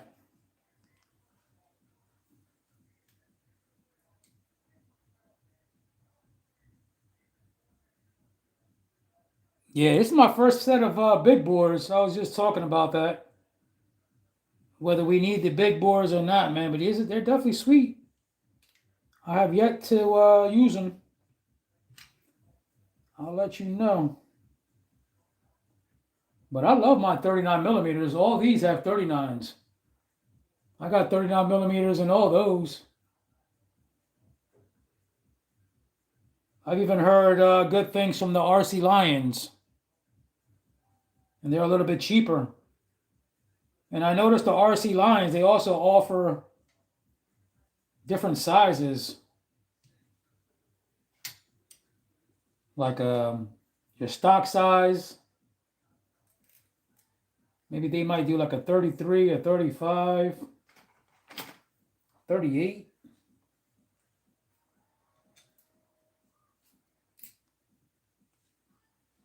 All right, my little frustration starting to kick in now. Show you guys all now. If something doesn't start to go right, it just keeps on messing up on you. I'm getting there.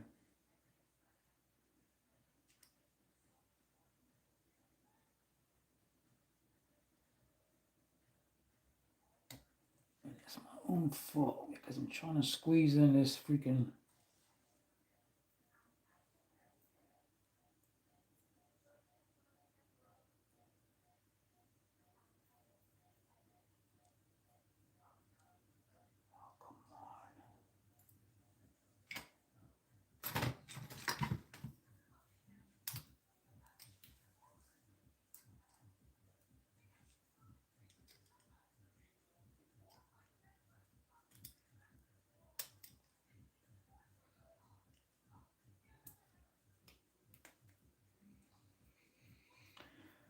Oh my God, what a pain. I should have just removed the skid. Stupid. Sorry about that. Yeah, Proline big bores. 20 weight. Right now, I got 20 weight in there. Well, not right now. Always. It's never going to change. I never would probably change from 20 weight. All right. Switch back to this side.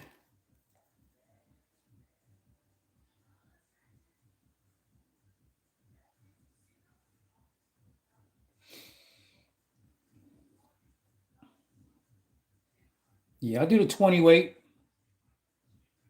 So far, I've liked the 20 weight with these crawlers. Between 20 weight, combination of your shock positioning holes and your springs. You should have no problem tuning shocks.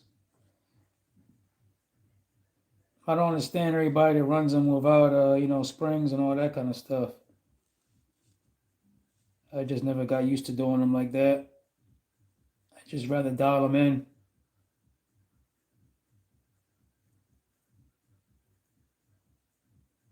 These feel good. And I was saying earlier, I don't know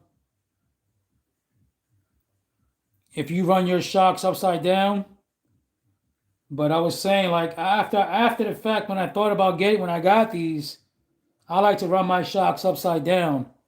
And you see like that's not going to benefit you because now the weight is up top. So like keep that in mind for those who want to run these. So now I got to run these regular upright. I'm sure it wouldn't make that much of a difference, but it's kind of defeating the point. That's the point of having the weight at the bottom.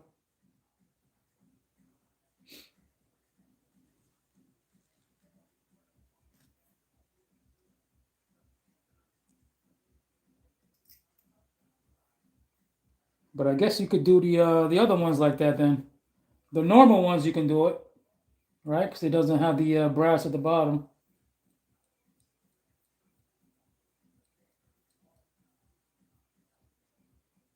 Yeah, there we go. No spacer up front.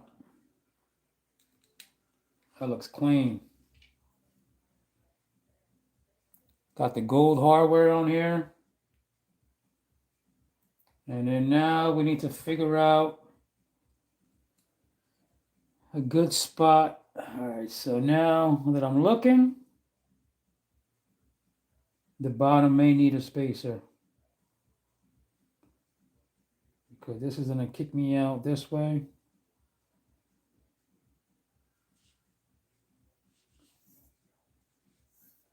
I think I can do a small spacer. Yeah, this shock setup, man, is definitely important as well. Setting up your shocks. I think that's why a lot of people their rigs don't crawl well, is because they may have excessive shock travel, not the right setups. Like I think this plays a major part into crawling. Hey, come on, come on.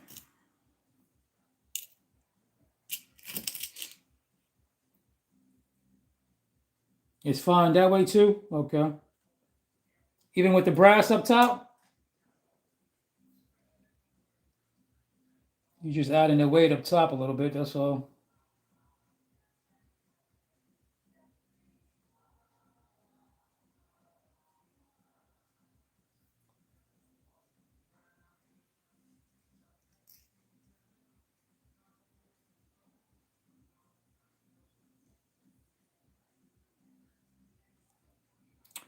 I'm not going to put the biggest spacer on, I'm just going to put the smaller one. Just to get us a little bit of a gap so we're not touching the chassis when the upper part of the body meets. Hopefully that's enough.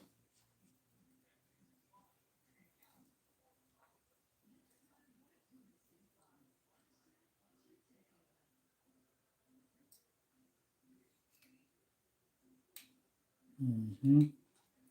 Yeah, that should be good. It's probably going to be very close. So now I'm thinking the top might need that big one then.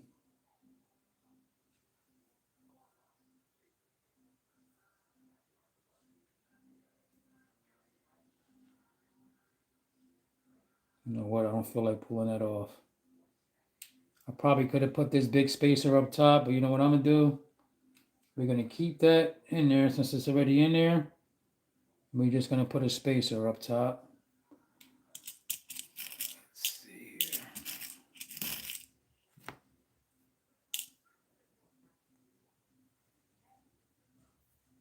here.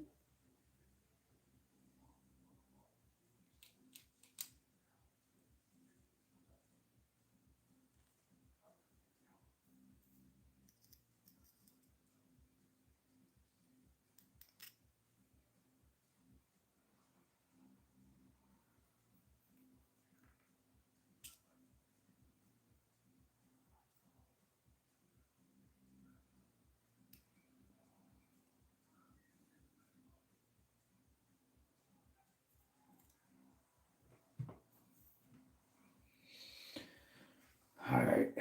Yeah, I think that one spacer should be fine. Now we just got to find our right height now.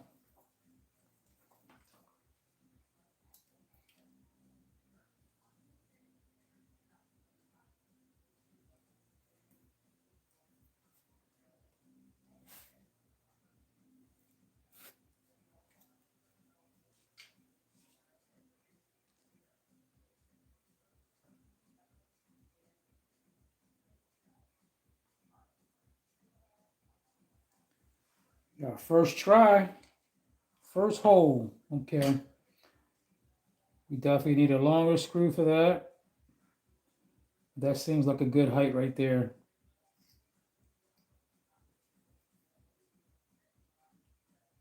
Looks like we need our trusty 14. What's up, people? Hello, hello. Welcome to the channel. We are working on our Punishment RC chassis. C-bolt wheelbase.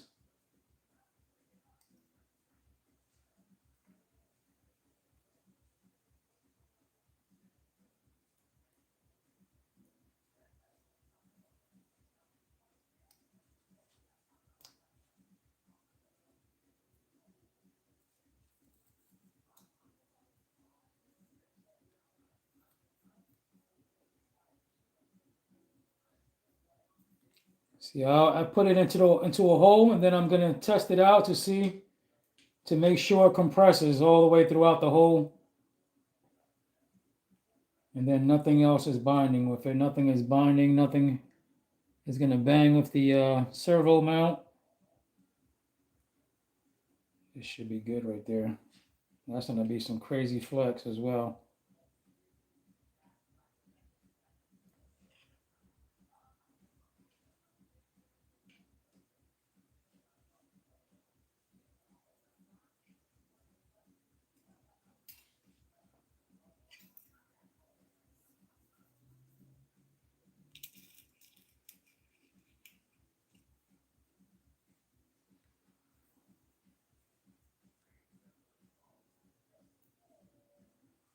Muchachos, you're not working on anything?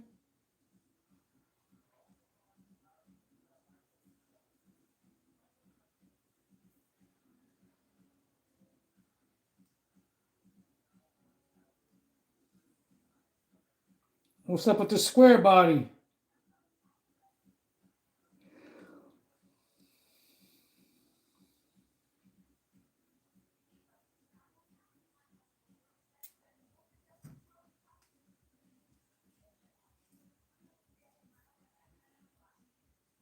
Ooh, that's butter.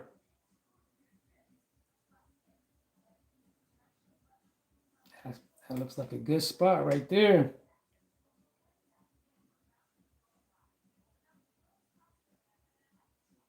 And then, once I got them all set up, we start playing around some more.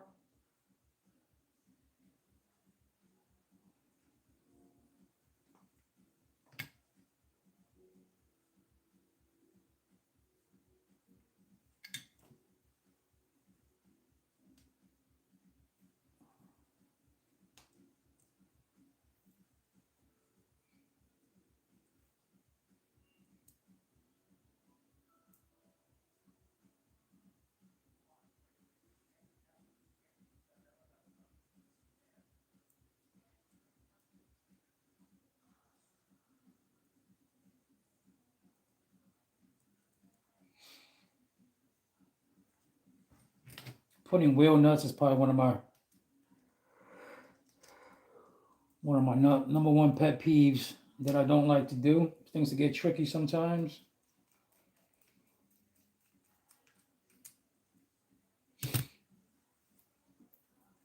Okay.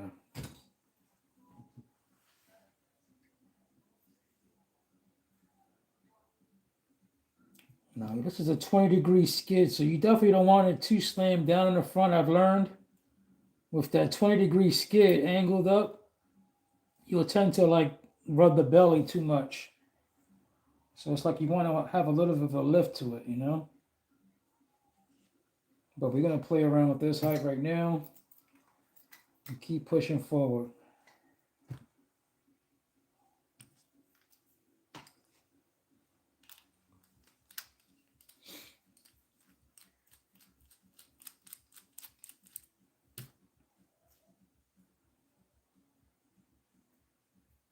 So we know the combo now. So we got the bottom. This is good. We need an 11.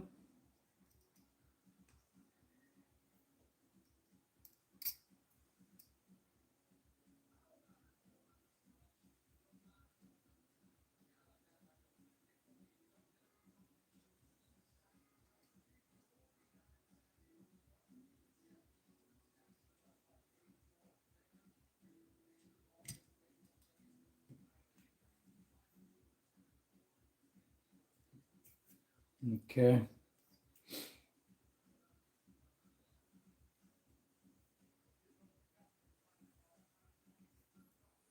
Top.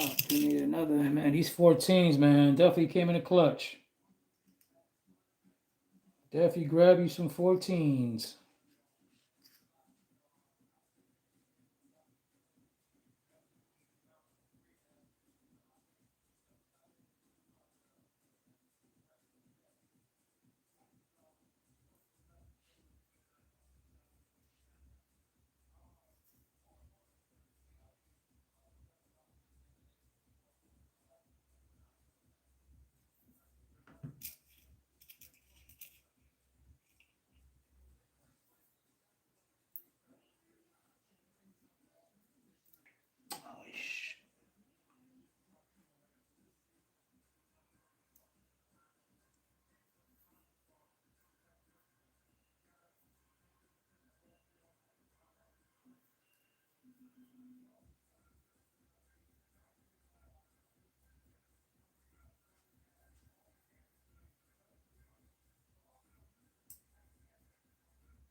Ooh.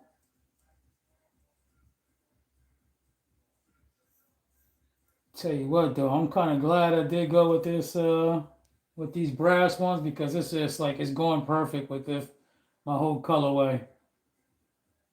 Matches the carbon. Oh yeah,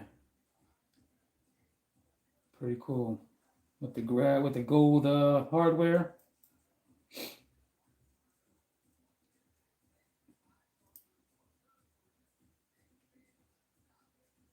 So yeah, there goes my little hack that I like to do. I don't know if you saw my live yesterday. I was explaining it, but I like to put a rubber band underneath the upper truss mount.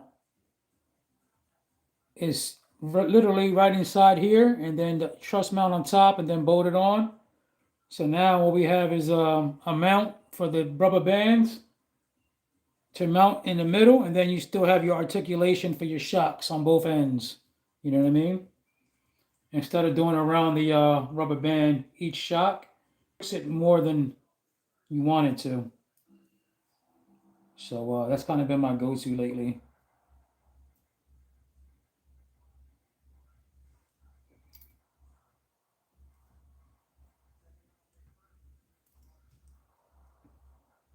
So I'll actually make a little hole right here. I'll take my body reamer.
Man, this thing is tough.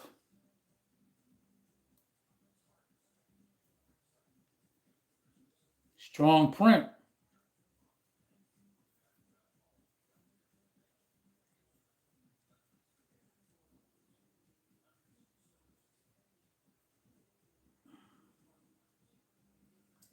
Jeez.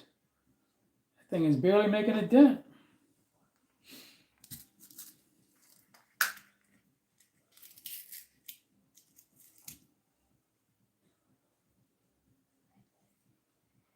Let's see if I even have enough to even get some bite on that.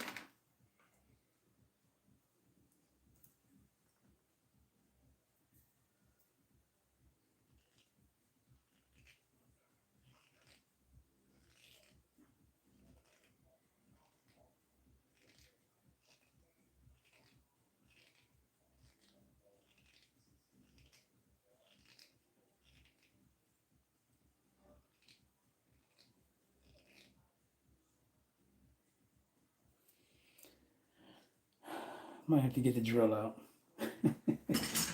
Jeez, this thing is tough. I don't want to get the drill out because sometimes it just makes it a little bit too big, but I'm just going to get it to start a little bit.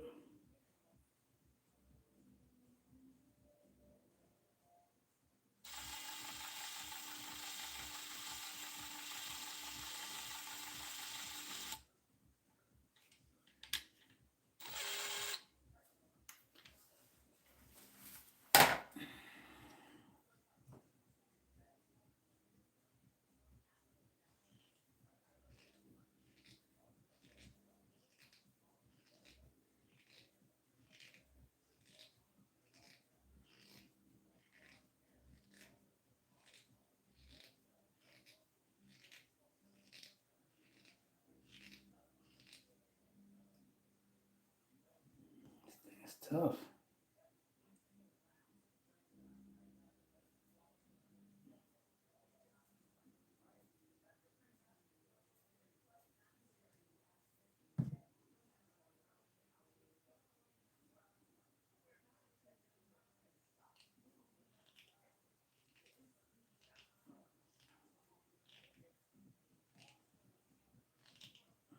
Normally it doesn't take me this long. It's like it doesn't even want to screw in.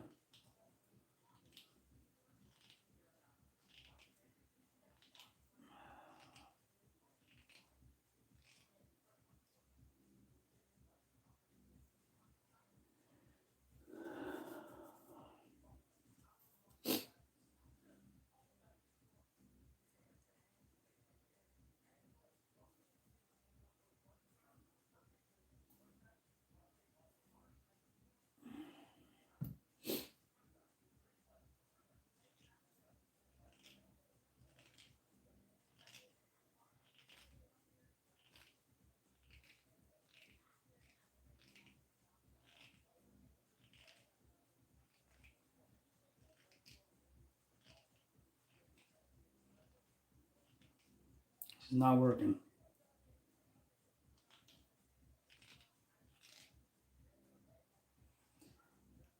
Normally I'll be able to tap right into this. I don't know what kind of plastic this is, man. This thing is tough. I don't want to go all the way through. And then I have to put a nut on the other side, but damn it.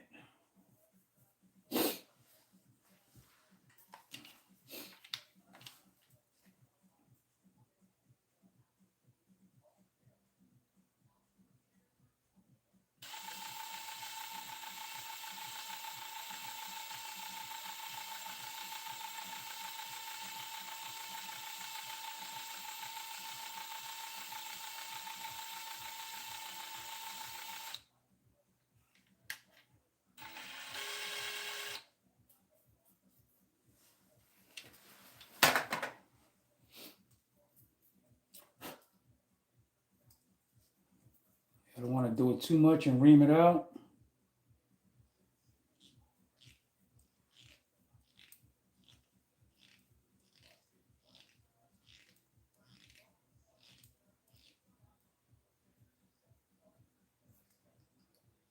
Still not good.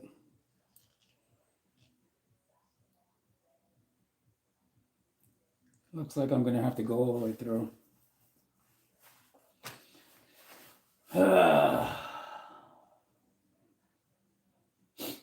Maybe when something frustrates me real quick.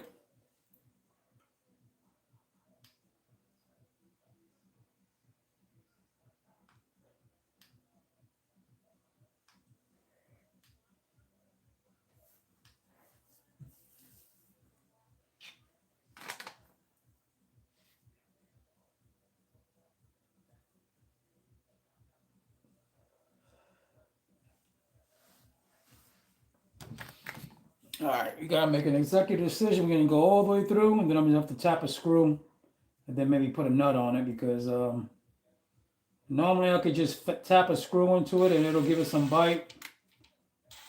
But today, I don't know. This plastic seems super hard. So there it is. I went through. But now the problem is I need to get a smaller bit. See, now it's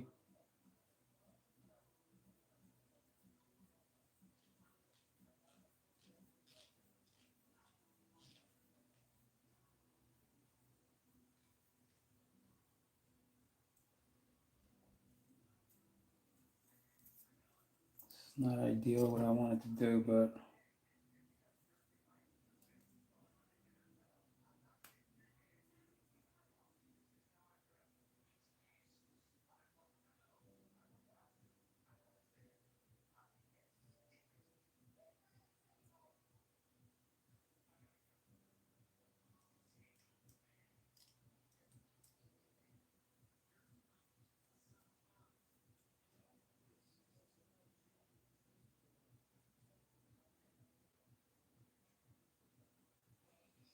I may have to perfect it better.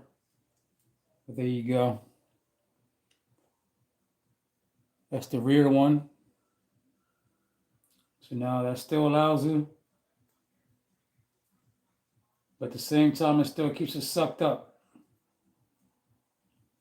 And then if I want to, I can just drop it and release it.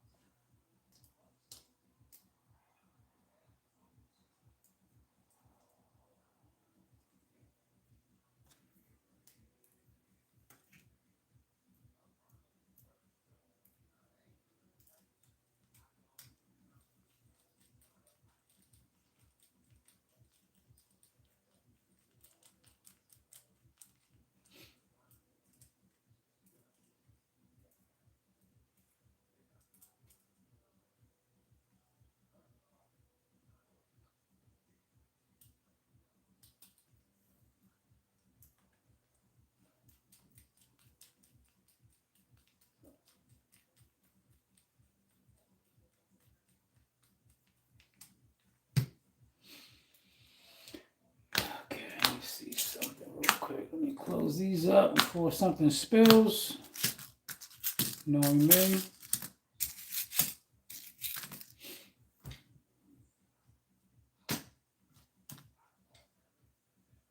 We got one more.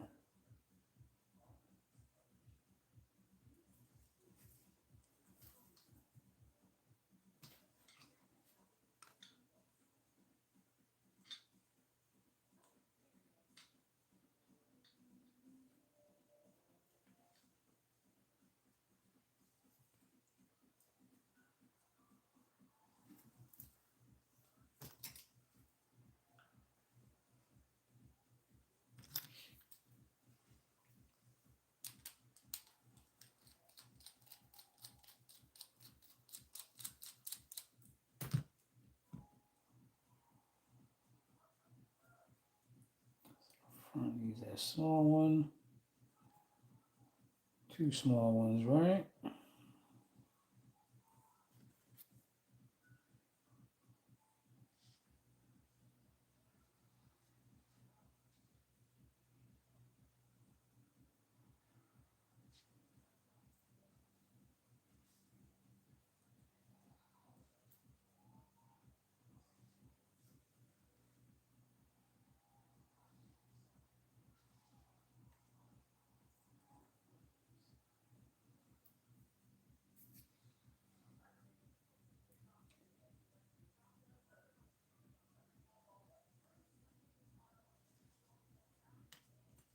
Am I missing one of those now?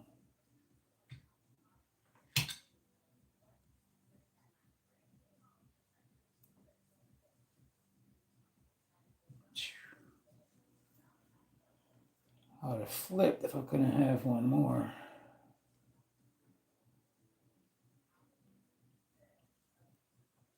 You gotta keep a neat bench. Keep all your stuff in order. I try to keep neat, man, but this stuff gets messy very quick. And then I get sidetracked, jump on different projects.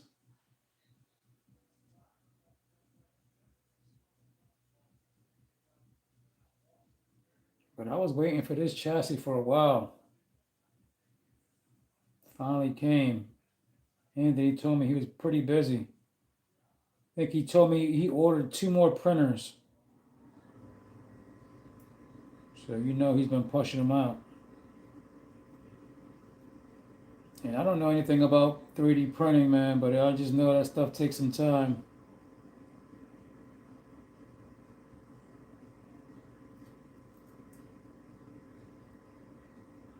All right, so we going big at the bottom.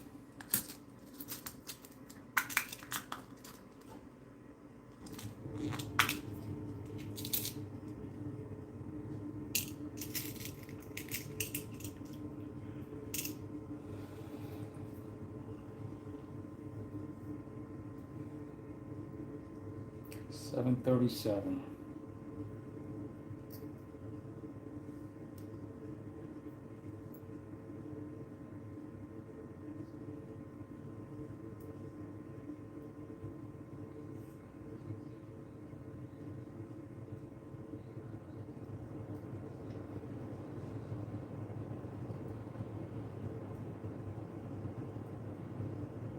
Got 38 people in here. What's up, everybody?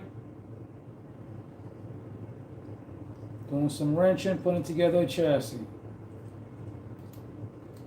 It's coming along, though. Almost there. We almost there.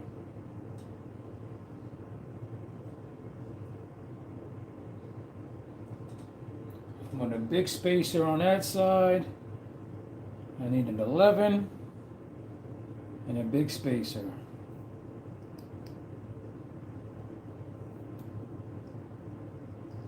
An 11 and 14.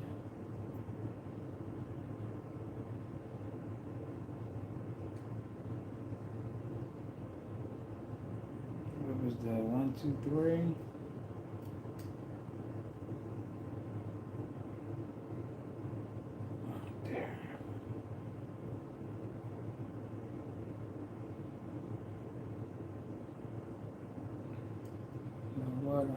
remove this. I don't know if I like that already.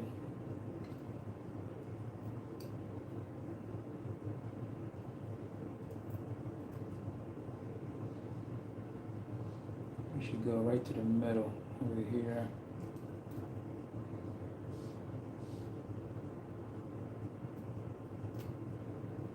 Let me see how that is.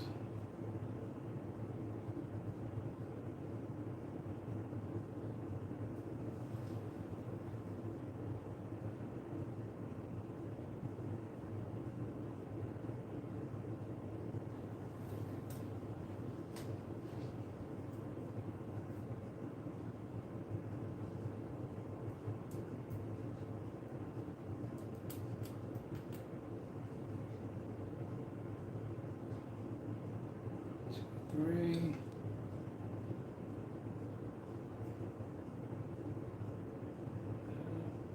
One, two.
All right. Got all four mounted.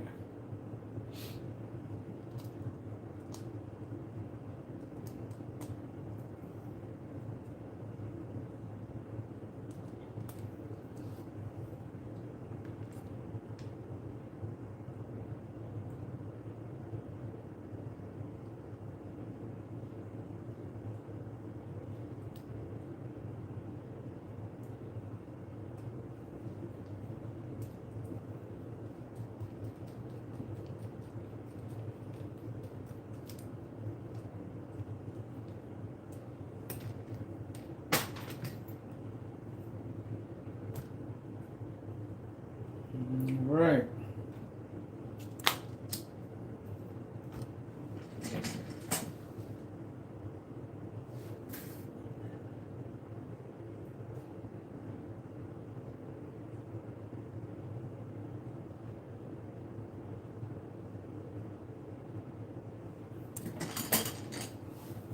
It's definitely slammed down.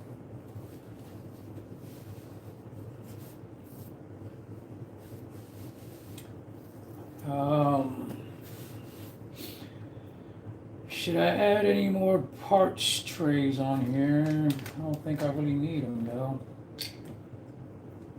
I'm just gonna put my ESC, my receiver, my battery over there.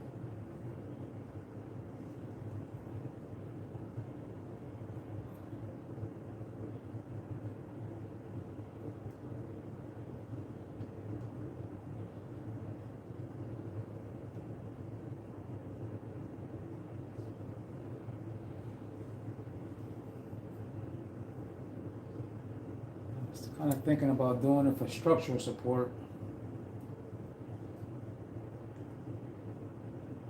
It's pretty rigid.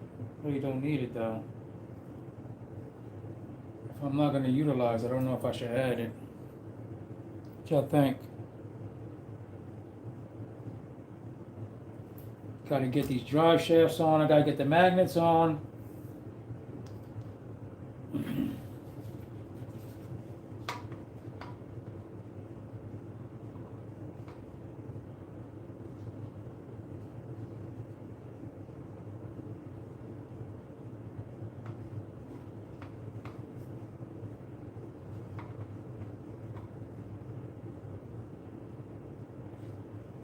Hmm.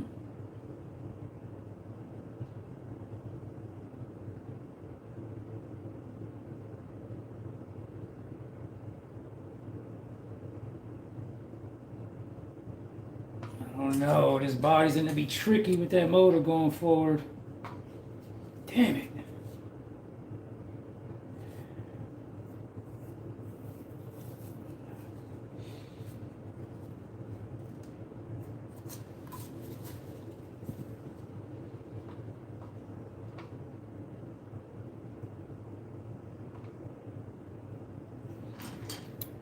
Let me get some magnets going.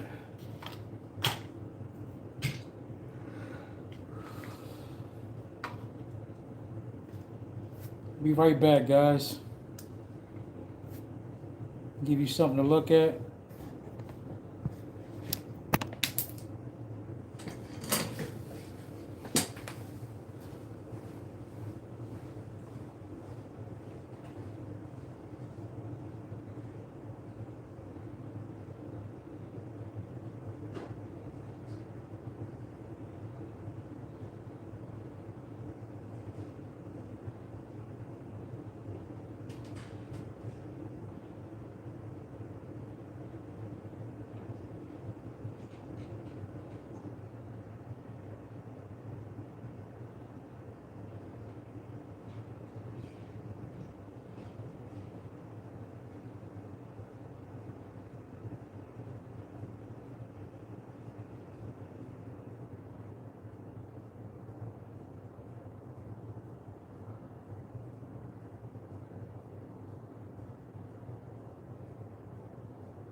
All right, what you take? Somebody touch something?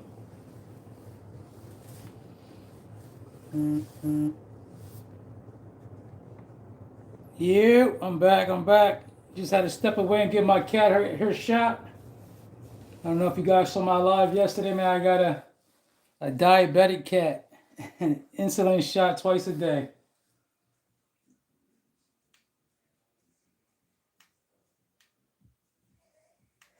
She's 16 years old and she's blind.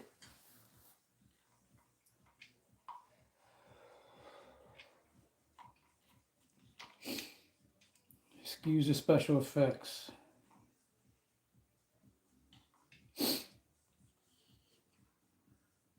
High life. Thank you for coming back. Yeah, this is where we at with it. We just finished up the shocks.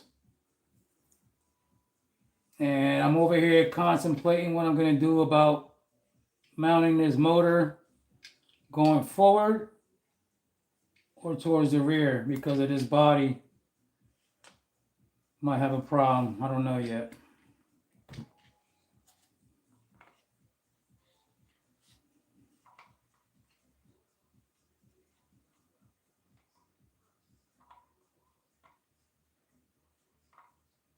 This thing. Looks like we definitely gonna have to chop this down for one. This is the part that I don't like. Turn off my alarm.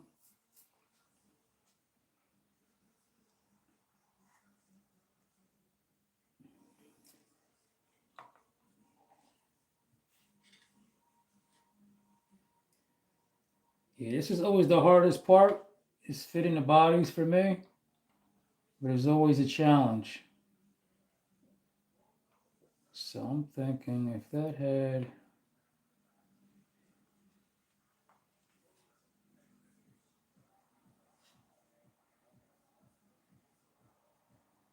That's already making contact now. But we also don't have any magnets in here yet. And then I'm also going to have to build this up. So let's get the magnets going first. Show you guys real quick how I do my magnets. I don't know if you guys use the accelerator. You, what's up, Jen? Jason, what's up, what's up? I got accelerator in here. And the reason why I put accelerator inside this little bottle is because sometimes when you spray it, it just gets everywhere. It's not that it's messy, but it's just also kind of wasting it. So I saw somebody on YouTube, man, doing a little dropper system. And to be honest with you, all you need is 1 or 2 drops on this, and it just sucks up the glue. And it hardens instantly. Love it. It's a game changer. I never do shoe goo, Goo Gone, or whatever this shit is called. What's this shit called? E6000? Yeah, I don't have patience to be waiting for my glues and stuff to set. All right, so now these new mounts that he got in here now, a little bit smaller, so they're not going to fit my normal magnets, but it just so happened I have some small magnets that will fit in here.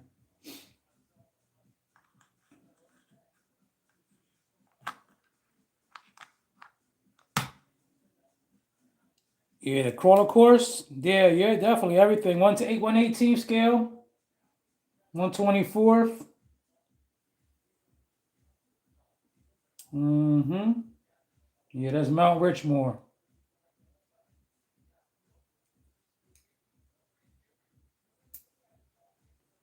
These are small enough to fit inside there.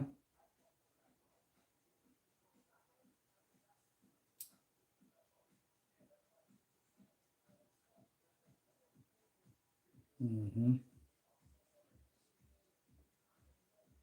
Now another thing too, man, another little tip is to make sure you keep your magnets all going in the same orientation as all your other bodies, just in case.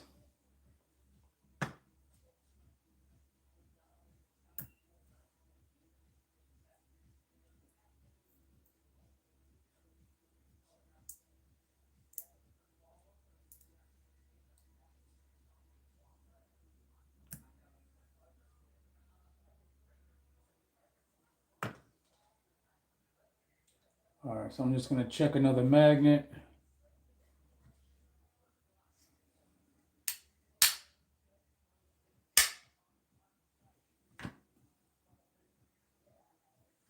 Just going to get my little Sharpie, make some black dots so I know what the bottom is.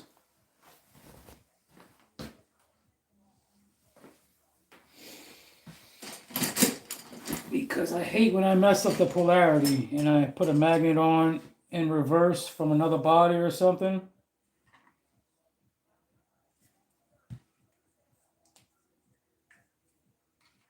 We got 78 people in here. Welcome. Do me a favor and double tap the screen to help out the channel. Give a thumbs up. It's the easiest way to do it, is double tap your screen. So I just put 2 dots down there so I know that's the bottom. So that's going to be the bottom side going down.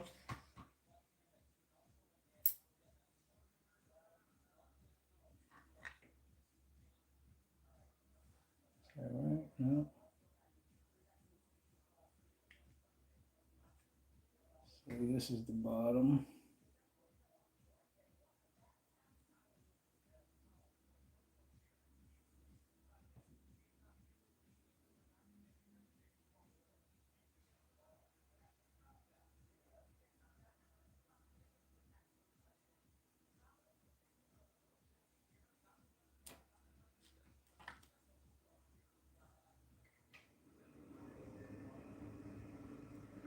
I'm just gonna hold this magnet here.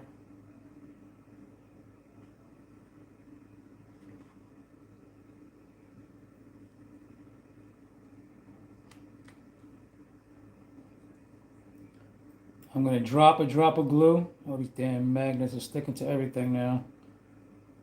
I got a magnet underneath just to so it'll suck it up real quick. But I have it in the right orientation now. So now when I drop this glue down on here, I'm gonna put the magnet down, and then I'm just gonna drop the accelerator right on there, and it's gonna just go inside of it, and you just harden it up real quick.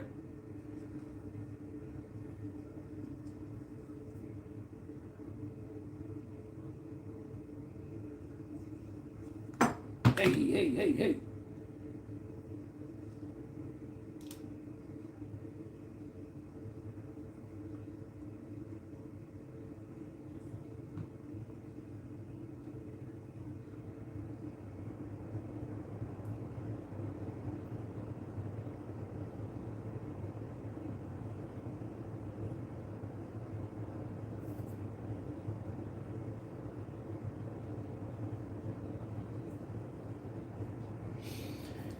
There you go.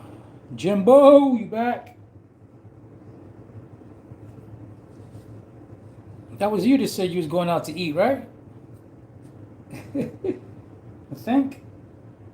No, that was somebody else. I'm sorry.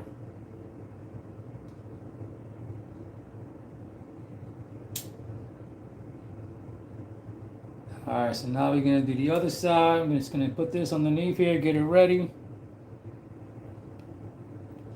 Get all these freaking magnets off of this shit. Oh my god. Kidding me? Okay.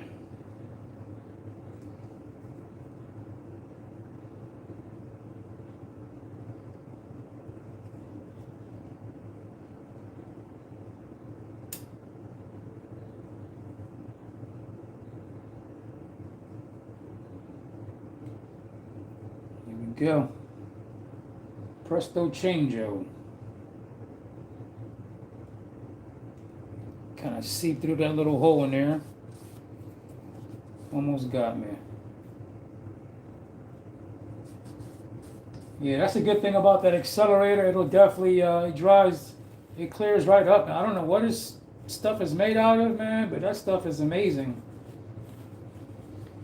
And it like doesn't stain.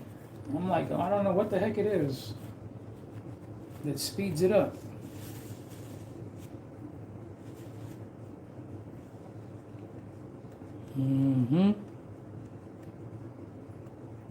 Welcome all. Okay, moving right along. We got some magnets there. Let's do the rear.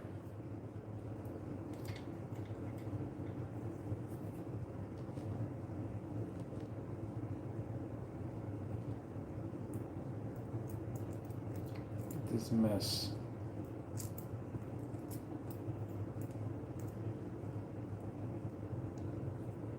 $60 people. Wow. Hello, everybody. Welcome to RC Richie. Crawler Dungeon.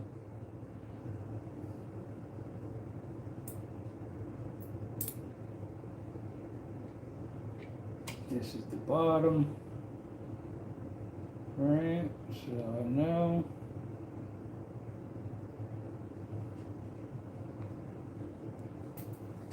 oh no. Drop something on my first live. See that? Oh my god. I dropped a magnet at that. So now that thing could be stuck to it. Okay. Alright, I'm back. It's like the rookie hour.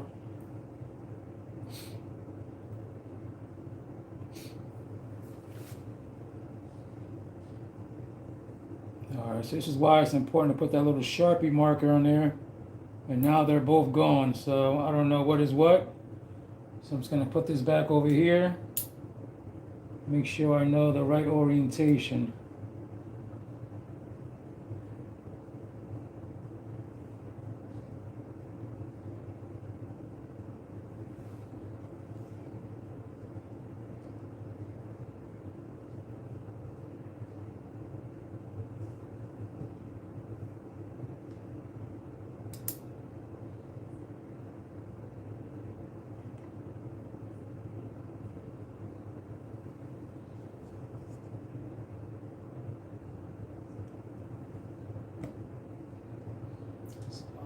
wants to stand up.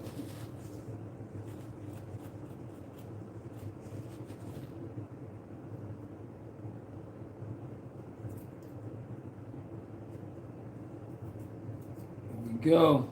One more.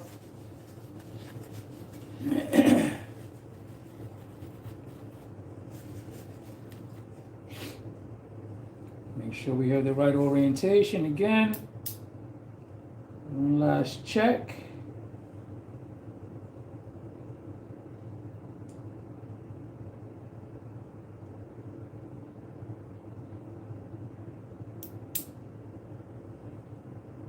Put my one underneath for grabbing.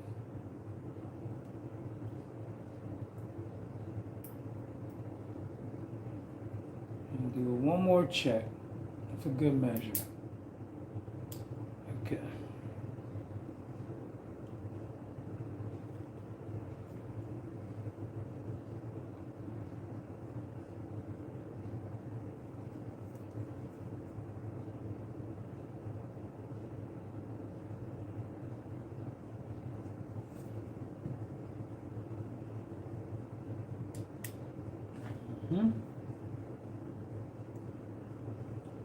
That's it. Tell me that's not the fastest gluing of magnets.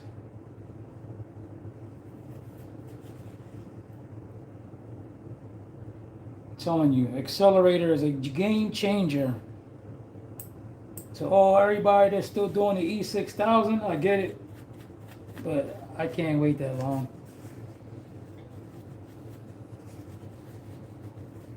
I know you can move it around and stuff like that. But yeah, this has been working for me very good, man. I think I might be on my second or third bottle of accelerator already. All right, here we go. We got magnets. Let's put this away. So now what we can do is, now that we have magnets, I'm going to put 4 more magnets on here. And those are going to simulate the magnets that are going to be in the body.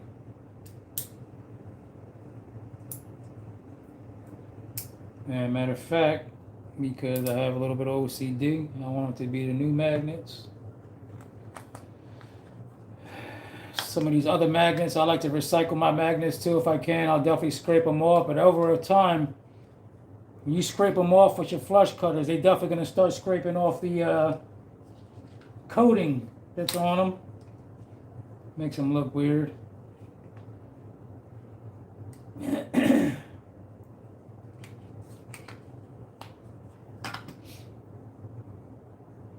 Nice and pretty. Here you go, Jimbo. You need some magnets?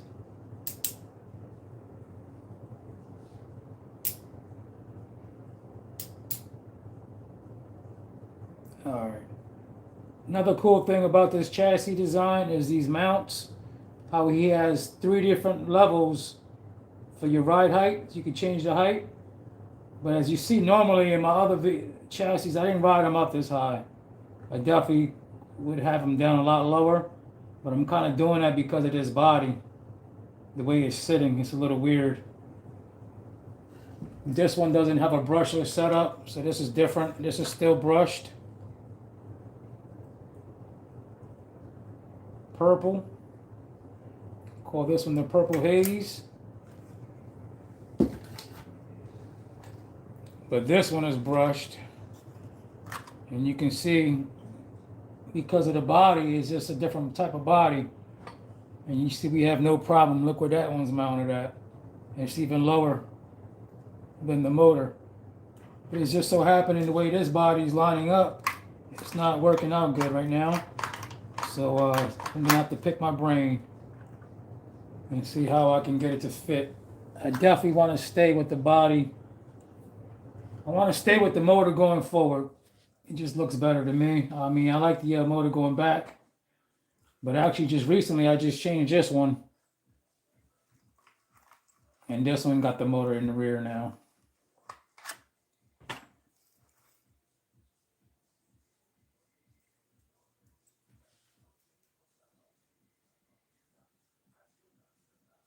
This is a chassis I just got off of eBay, 3D printed, 15-degree skid.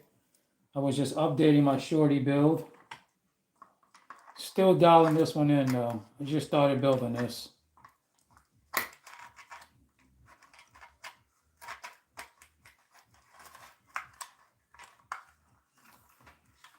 Yeah, matter of fact, it's not even fitted right, the body. So to show you. I think I ran it a couple times without the body so far. I'm testing it out still. That's a work in progress. I should have just took those axles. Purple haze, yeah. You know it. I think I'm calling this one the Grinch.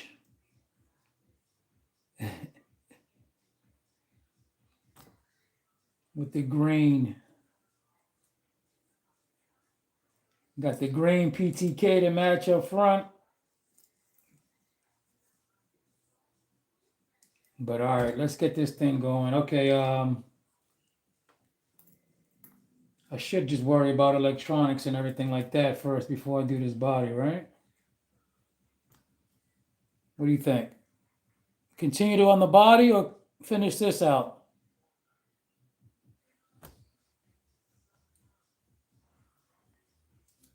I still got to put axles on here. Yeah, Grinch is fitting just in time for Christmas.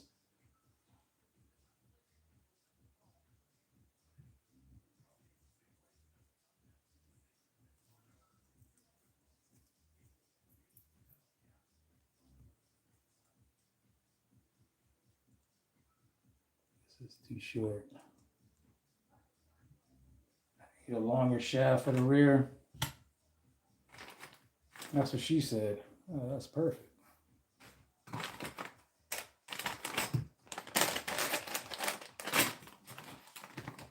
Got all my shafts right here, spilled out. I forgot this is C-bolt. So this is my first time doing a C-bolt wheelbase.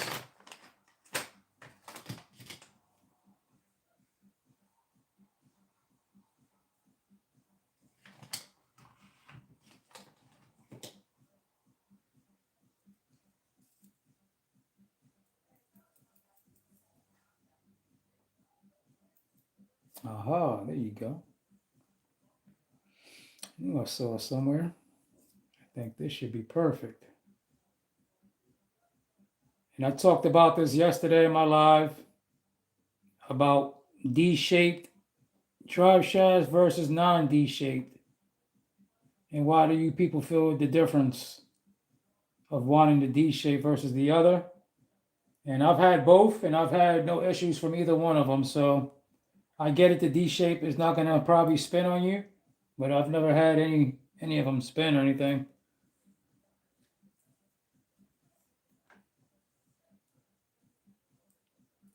Oh, wow, okay. Thank you. It's hard. It's hard to stay focused. Okay, this might be just tight too. We'll see. Let me get this bad boy on.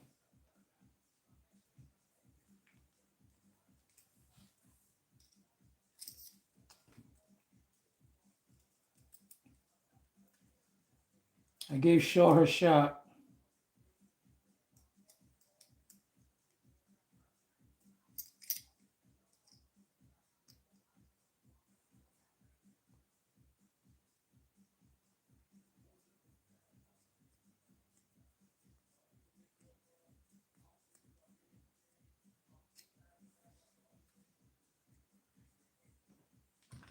Okay, let's go. Let's go.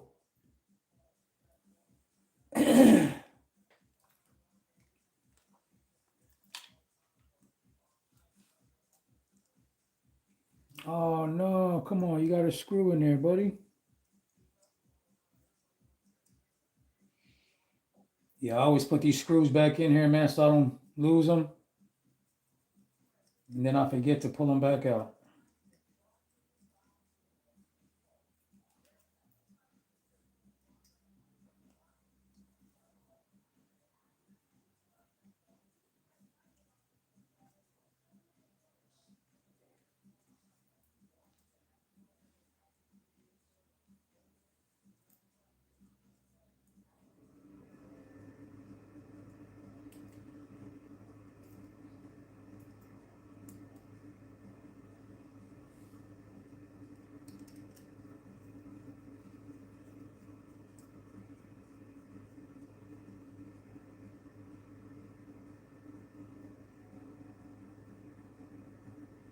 Show us the house.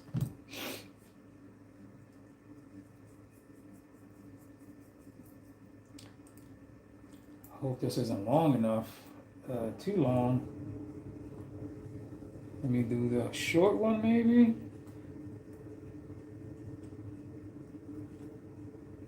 Oh yeah. We can do that one. Maybe not this one. This might be too long.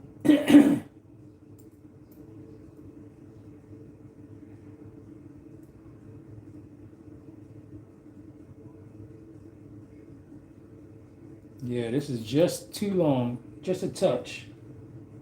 And I'm not even trying to I have not got good experience cutting one of these down. It came out wonky.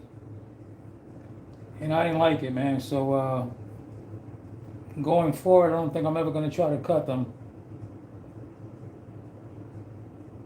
Just get the ones that I need for size.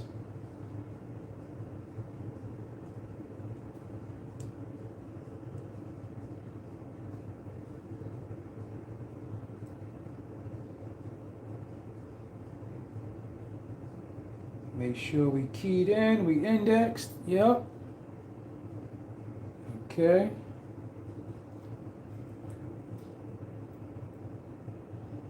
Oh, I forgot to take the screw out again. See what I'm saying?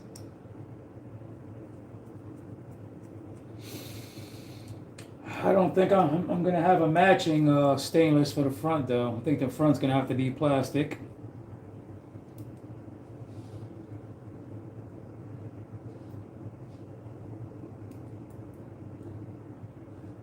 Yeah. Think we got it. Think we got it. Got some slack in there.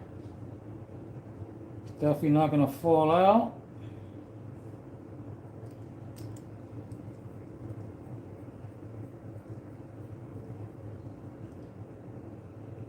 Yeah. We are on our way. We are on our way. Okay, let's see what happened there. I forgot to mount this one. Alright, let me mount this upper. No, I did do that one. That was the one that gave me trouble earlier.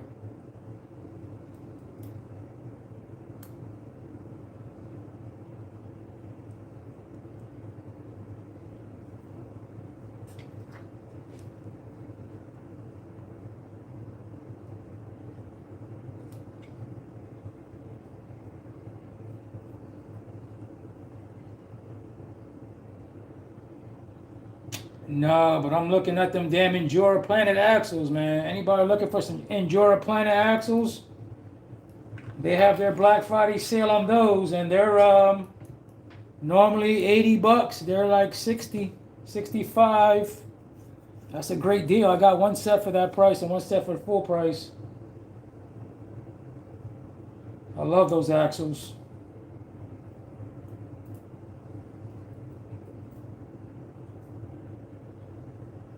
Yeah, Endura, their whole website is they have a Black Friday.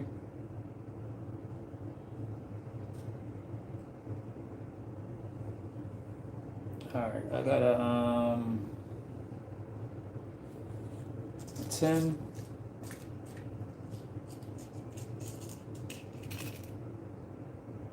Yeah, I would love another set of axles, Jimbo.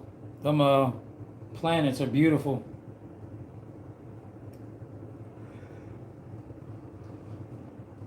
They're so smooth, man. Like,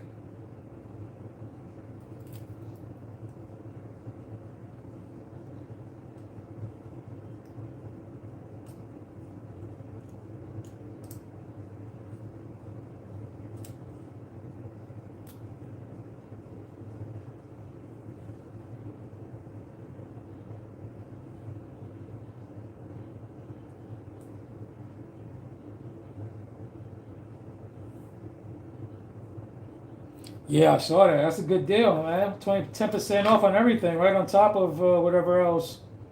That's cool. I hate to see that kind of stuff too after I bought something. I'm like, man, $10 is $10, brother. That's some parts.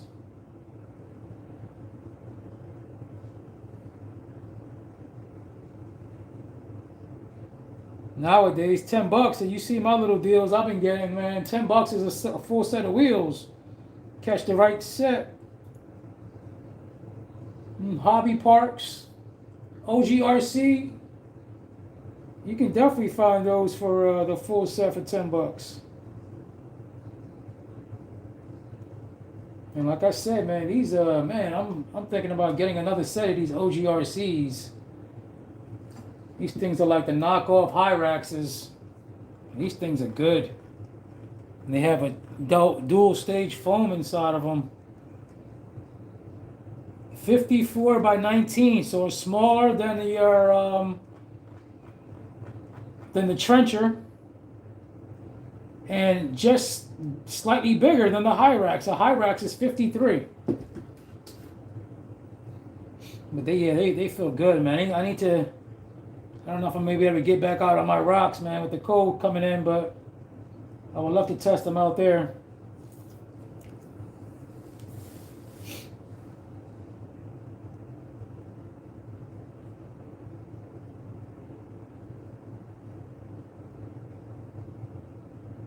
$39s, yeah. Those new ones are $39s.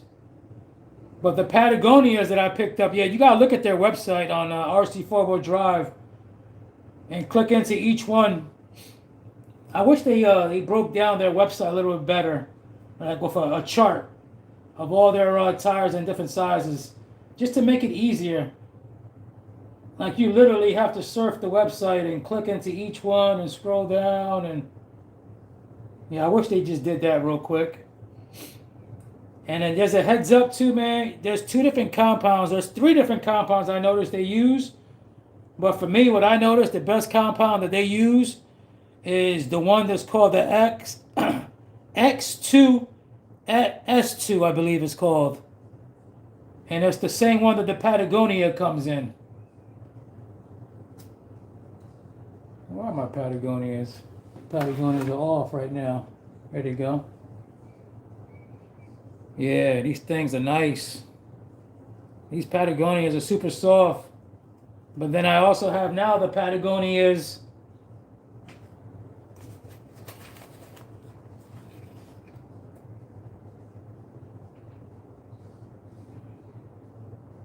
Little mini. So yeah, this is a 42, and this is very big on those compared to that 39. And I measured these today, and you can see how big it looks. 42. This is the 39, and this is the new one from Proline. That's pretty big. This is pretty big.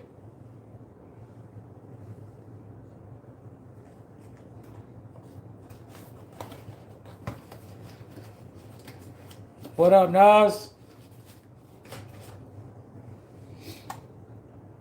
Alright, where were we? My link came off. We're back in now. I got nuts on that. Nuts on that. Nut.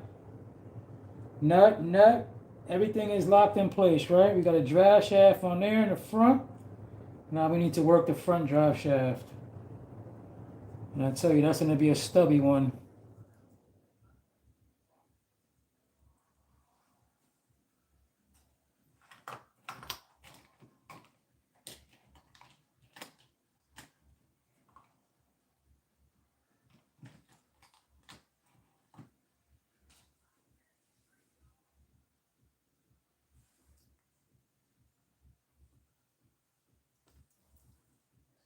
A little longer than that.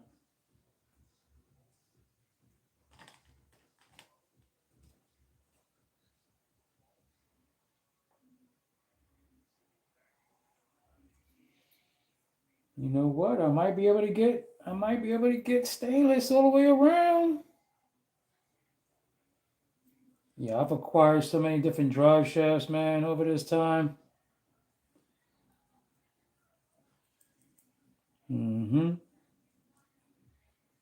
Jimbo. Everybody knows Jimbo, man. Jimbo, you're a good dude. No, you are.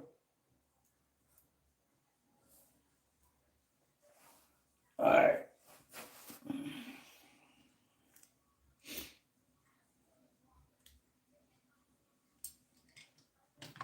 So let's just eye this up real quick. I think this is the one. Let's see.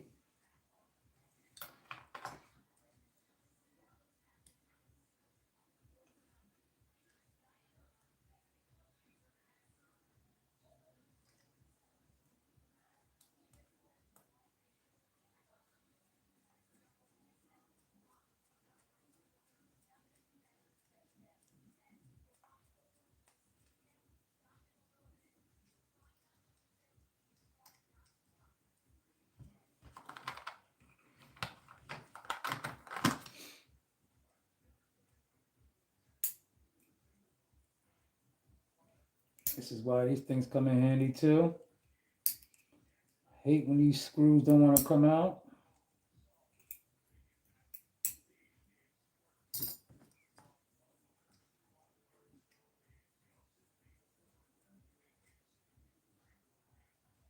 Oh yeah.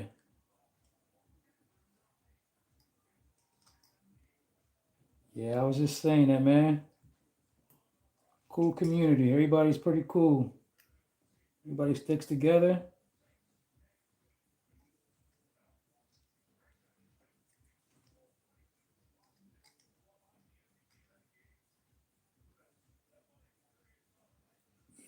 I still haven't figured out the little hack for this.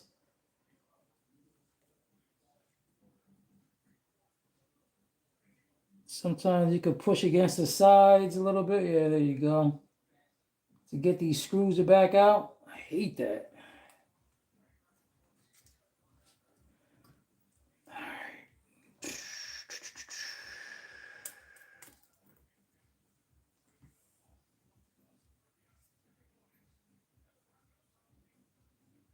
So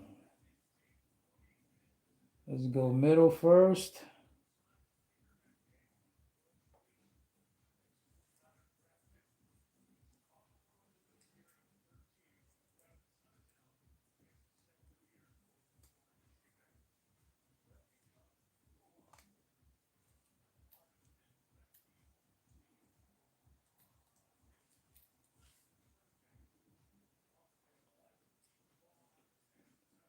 Trying to spin that shaft around.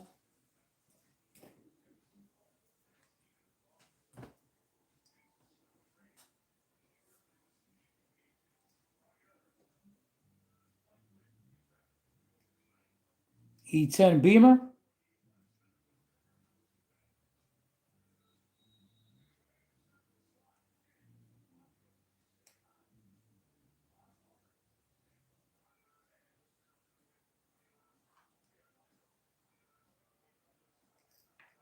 Oh, come on, don't start.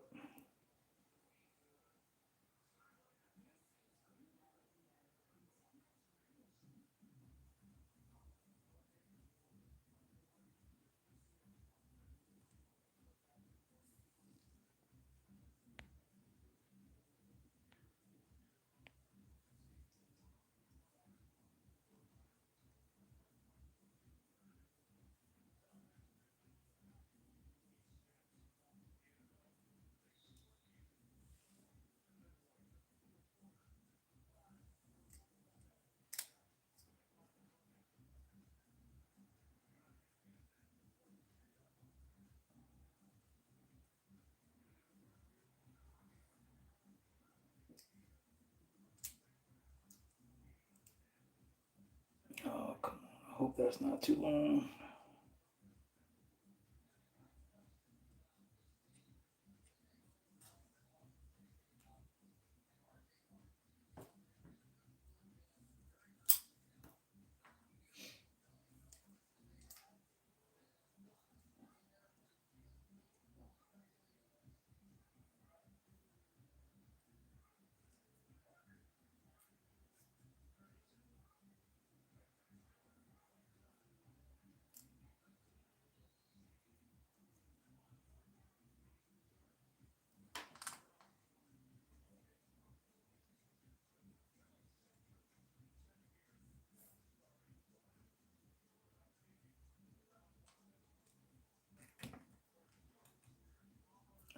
Are you kidding me?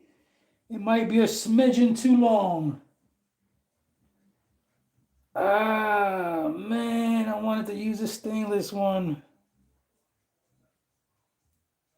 Damn it.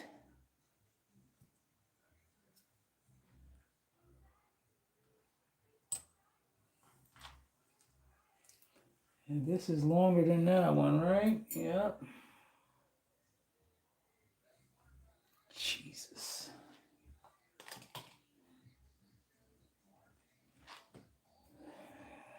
Looks like it's gonna have to be plastic up front.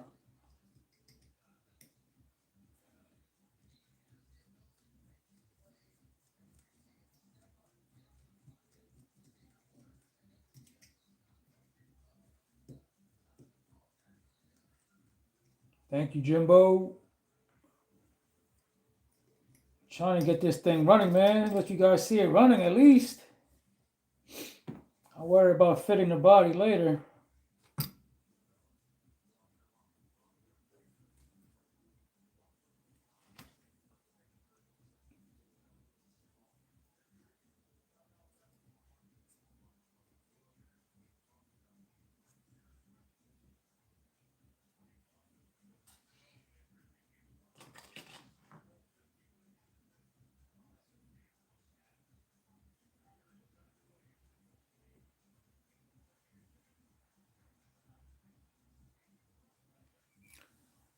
Feel like I'm missing some drive shafts. Jimbo.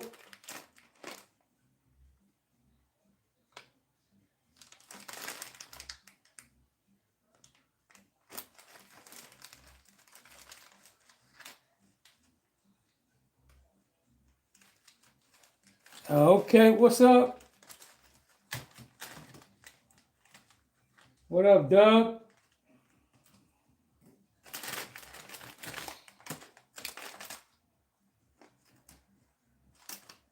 Trying to get this drive shaft situation situated.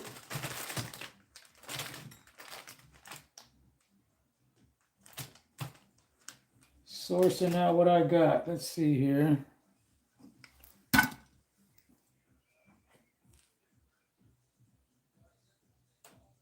got two of these.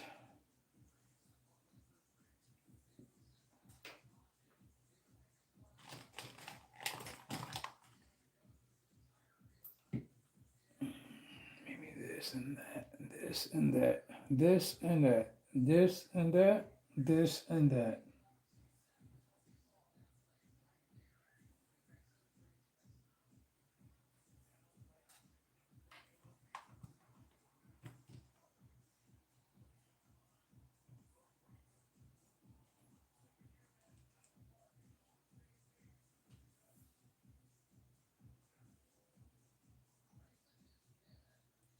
Let's try this.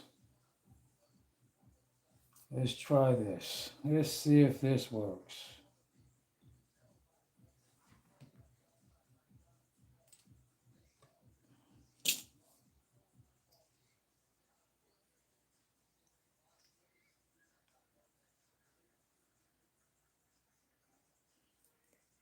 Bulldog build. What's that? The diecast?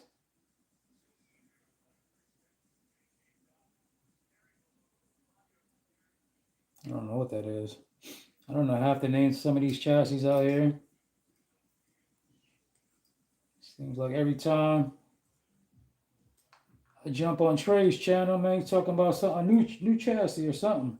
I can't even keep up with him.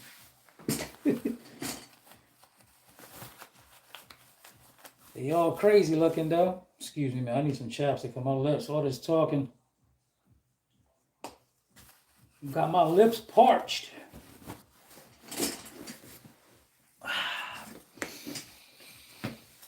Your lips ever get thirsty? Don't be mean to your lips, man. They get thirsty too. All right.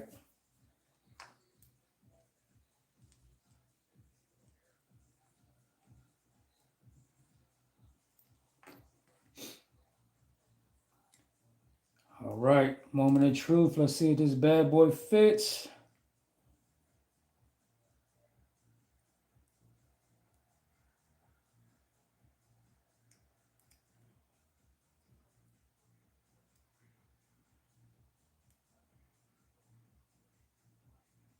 Yeah, we got snow coming too, Jimbo. I think Tuesday. Reactive terrain rig. Oh, okay. Yeah, he be having some cool stuff, right? He be printing stuff up. Were you in West Virginia, Dub?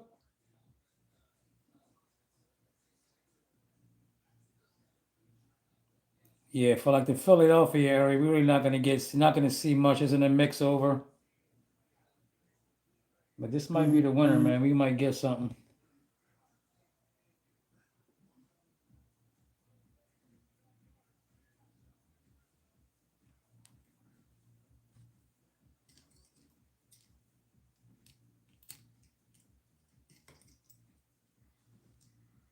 Trying to grab this shaft.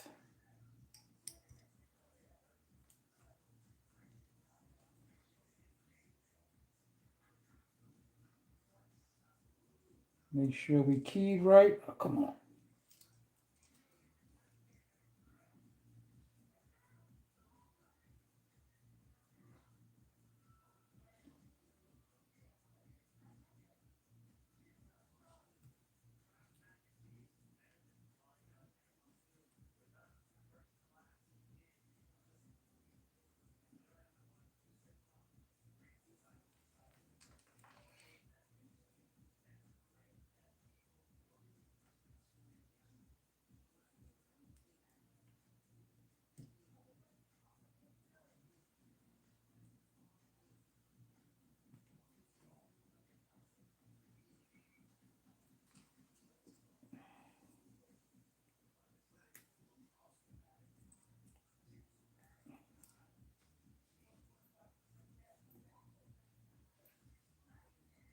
Oh, it's right there.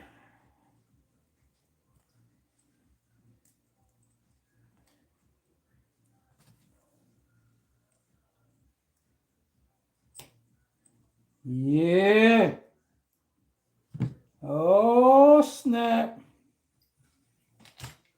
Let me see.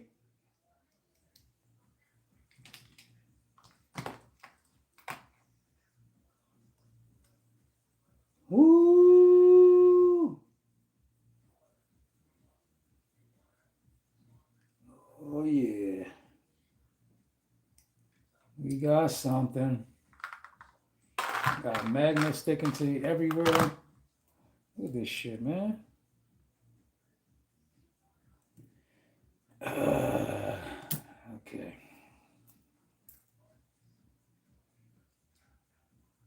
All right. Got that going.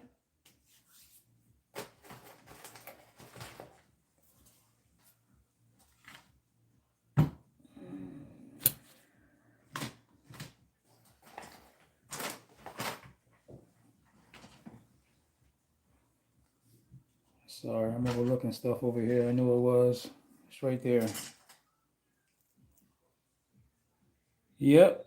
You too, man. Thank you for stopping in.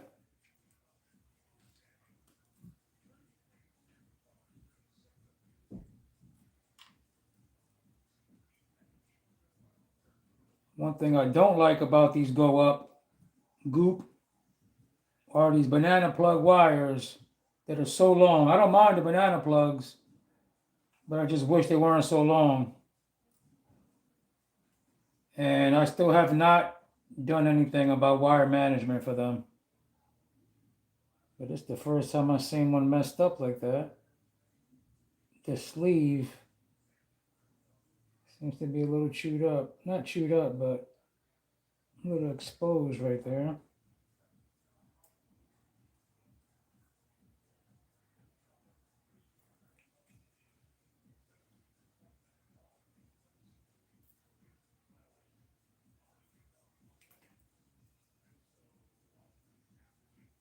All right, Jimbo, be safe. Thank you for stopping in. I'm gonna be cutting out of here soon myself.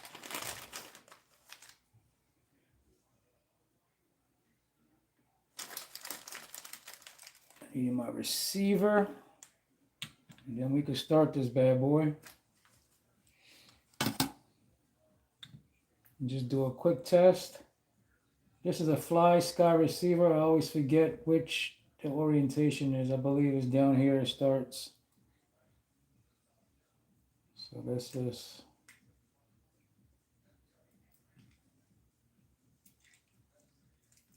1 to turn, 2 to burn.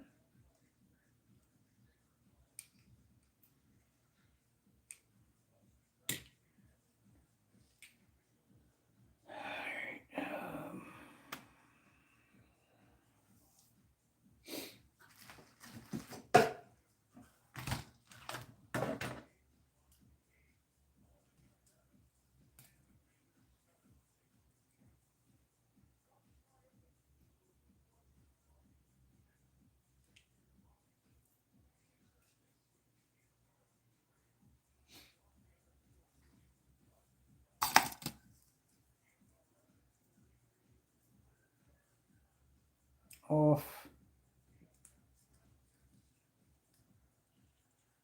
This was I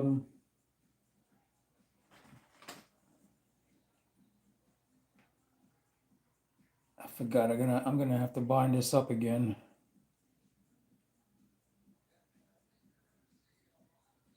That needed a bind plug, didn't it? I forgot about that.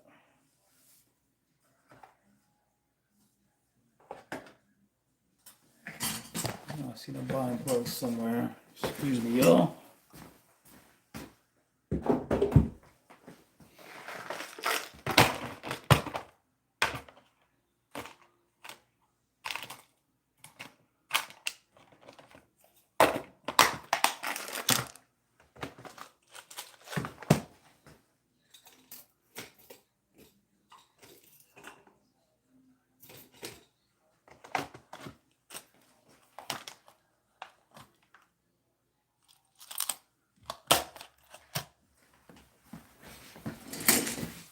I forgot that this GT ski. Yep, Jimbo, thank you, man. Thank you for stopping in. Be safe. This Fly Sky remote, you have to bind it up. This receiver. Hopefully.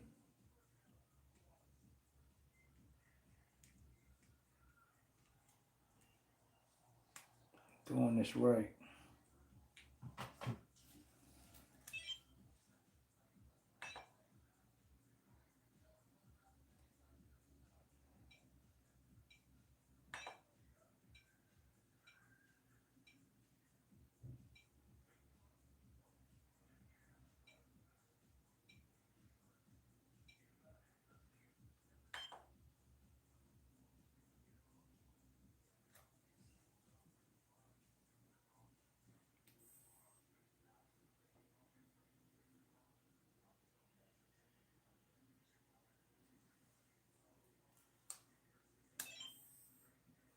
Ooh.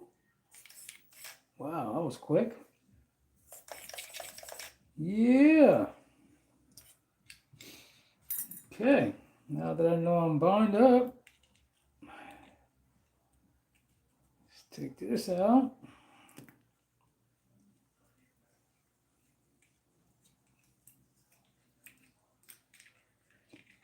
Just want to see it move real quick.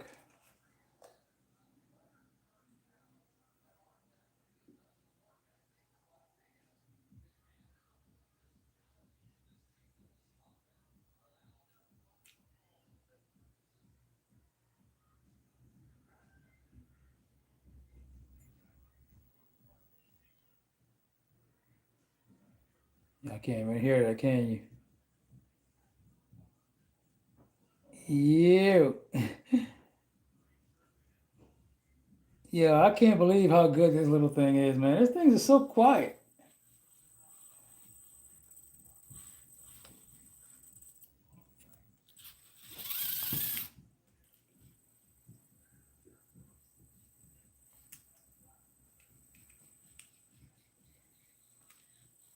All right, I gotta finish with these electronics.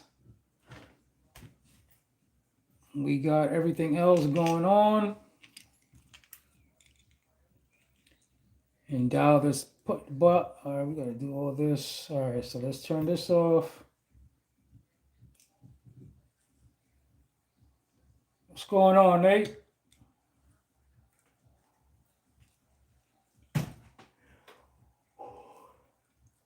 I'm about to be getting out of here soon. I'm glad I got this finished up, though. I wanted to show the people that I could finish it up. All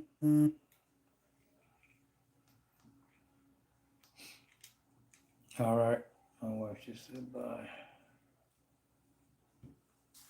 Watching me? Nothing exciting, man. My first time getting these shocks, though. Hey, nice. They feel nice and plush. Think I'm gonna have to play around with that front, though. All right, so let me do some wire management. So the first thing we're gonna do is disconnect this back. Now that I know that the wires start at the bottom for this, I always forget which channel starts at the bottom. Channel 1 at the bottom here. I need a different receiver though, man. That thing is too big. I like the other ones.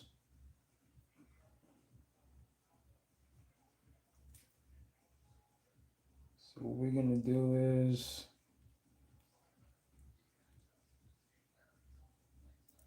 should we run this on this side? I think that's what I did with the other ones. I'm gonna cross. Yep.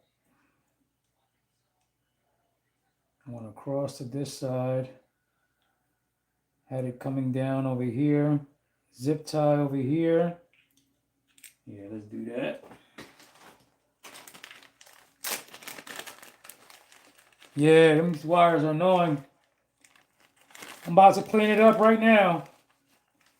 Yeah, that's the one thing, man. I like this little brushless setup, man, but these wires are annoying, and I haven't gotten around to shortening them up yet. I would like to like shorten up the banana plugs and maybe do that or hardwire them, but I just haven't got around to it. This one has it too, and you know I zip tie them pretty clean out the way, best I can, but they're long. And even the servo wire, that PTK wire is long. I haven't got around to that one either, man. I want to shorten that up. Sound like I just heard something. Like somebody just said something to me.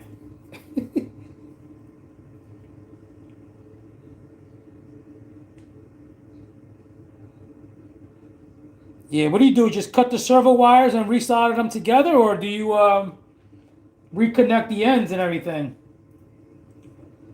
Or you just splice them together and then solder together?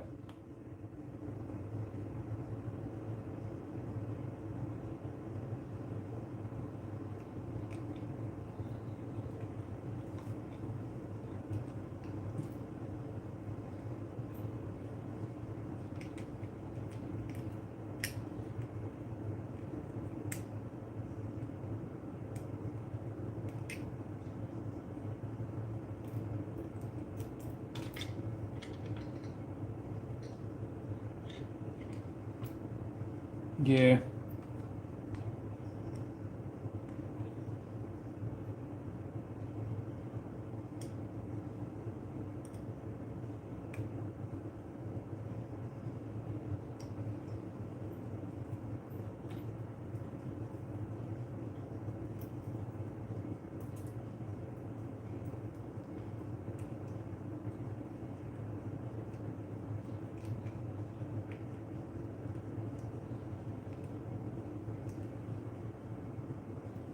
What does this seem? Why does it feel like does he change something on his design? His slider feels like it's smaller.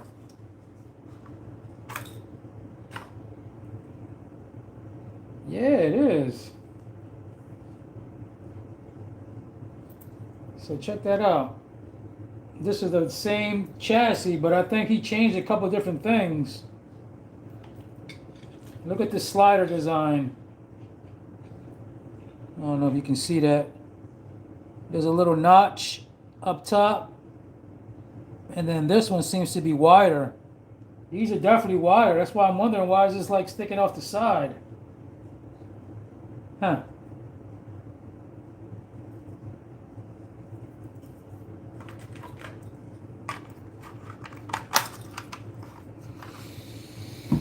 Well, we're gonna have to figure it out. It might just be hanging off the side then, a little bit.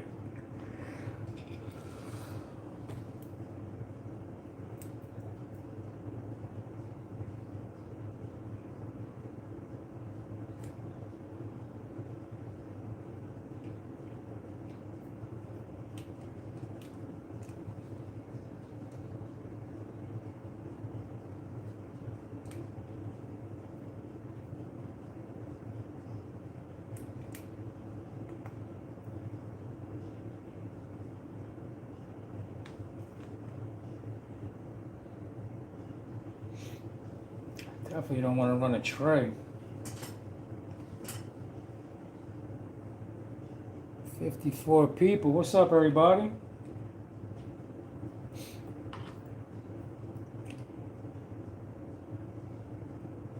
Trying to get some wire management going now. These long, crazy wires.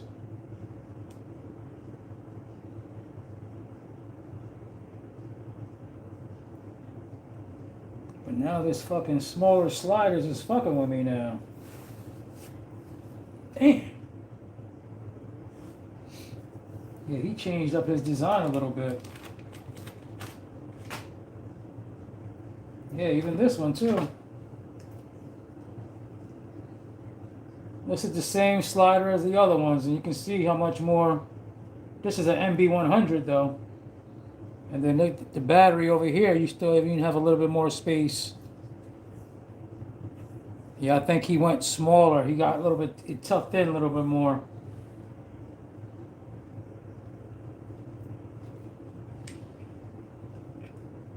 Yeah, definitely. I see it now. The plastic is different as well. And the 3D print. Yeah, this one definitely, this one feels wider. It looks wider, but it's not. This one is. All right.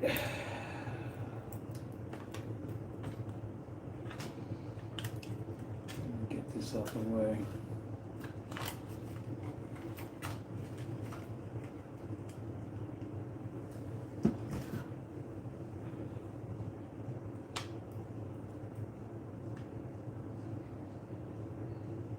Yeah, I mean, I definitely got styrene. But yeah, now my whole point is I didn't want it to stick out further than the actual slider. But I don't think we're going to have a problem running with the body. But yeah, I definitely have styrene I could put on here and make another shelf.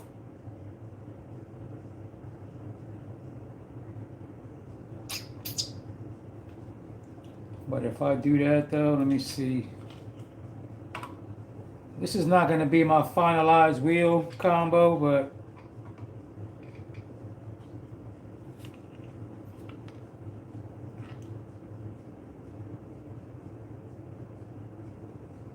trying to see what these sliders will look like underneath though. Yeah, so I could definitely add styrene to that. And look how much space we have until we meet the body. So still, I might have to do that. I'm probably not going to do that tonight, but maybe that's what I'm going to do. Is add some styrene on there. Just to widen it up a little bit. I may not have to though, but we'll see. I don't know if the double tip is going to hold it good enough. Yeah, thanks, man. XJ97. Got this some Skill Switch, Etsy. I'm sure you've seen them up there. Boy got some skill. You know what? I get everybody confused. I'm sorry. My SRT Crawl Hawk was skill switch. This came from eBay. This was Wing It 3D. And he got a couple different bodies up there. And then I did the Exo Cage. First time doing an Exo Cage.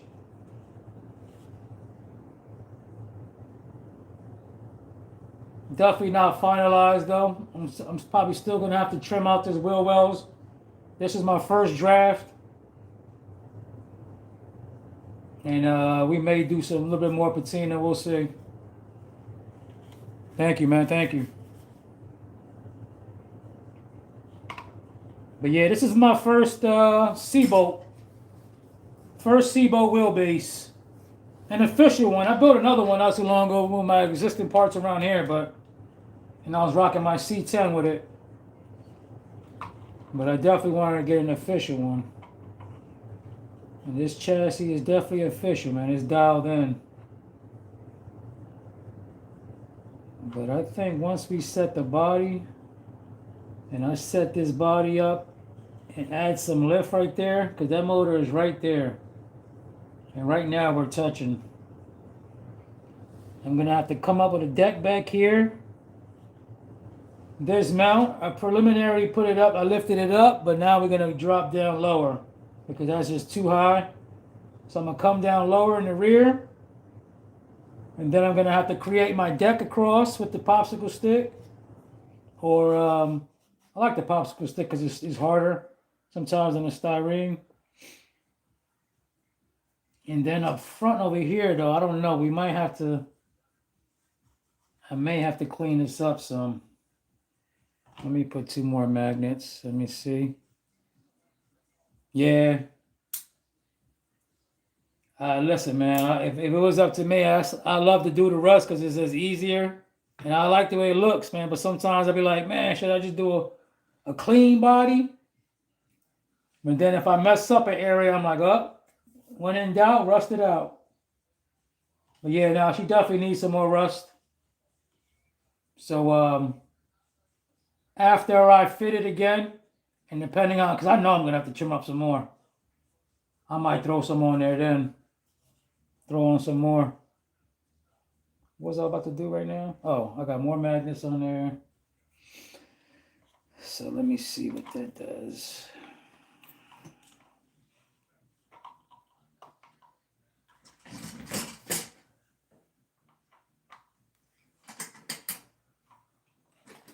Yeah, more magnets. More magnets might work. Yeah, sometimes you just gotta have a whole stack. I think I've had up to like maybe 3 or 4 sometimes. But that's a good way of adjusting your height, man, without,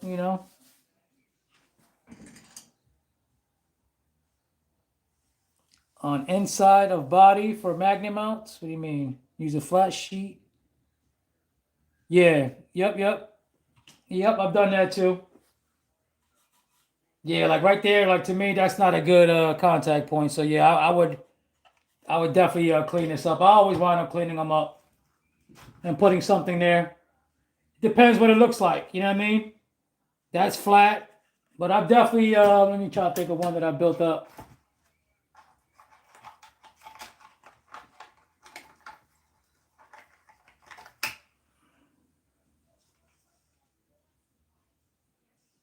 But yeah, you definitely got to do that to create some volume. Of course, I can't find any right now. But yeah, I'll probably do that. Make that even. Put the piece across that to make it even. But now that I'm looking at it, with that ride height right there,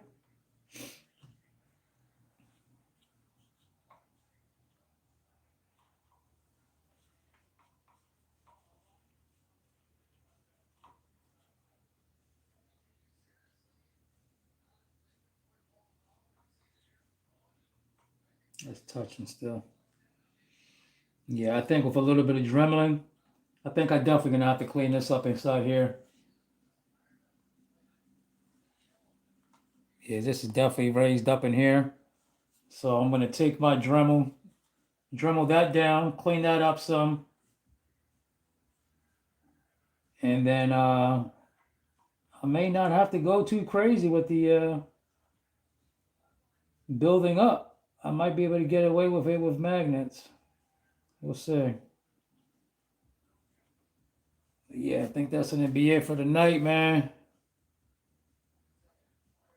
Use a flat sheet. It makes an easy place for interior and inside the body for magnet mount instead of popsicle sticks. Do it. You want to see it? How much time is it? Damn, 3 hours and 26 minutes I've been on for, yo.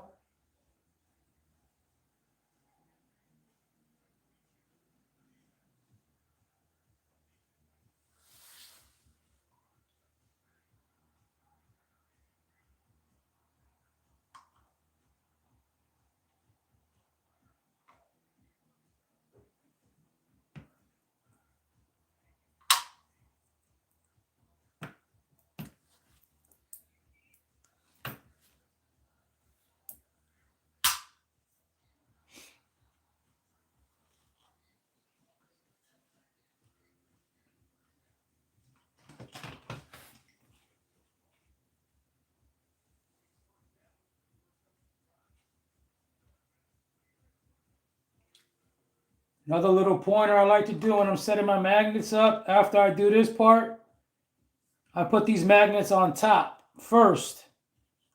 Put a piece of tape across the body to hold these magnets in place. Remove the body. Now, these magnets are kind of underneath the tape. They stay in place a little bit. And then I put the glue down, put the body on. Now these magnets are already there. I don't have to worry about putting them back on afterwards. It's just something that I like to do.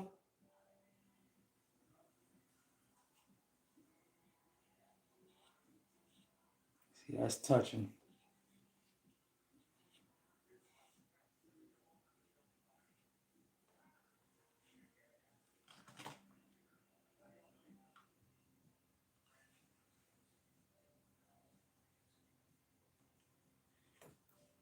Disconnect this. I don't need this right now.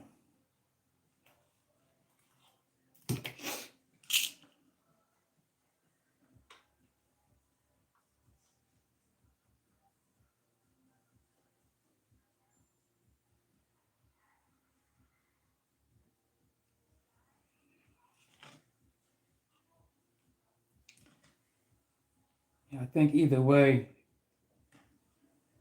might be best just to Dremel some of that down.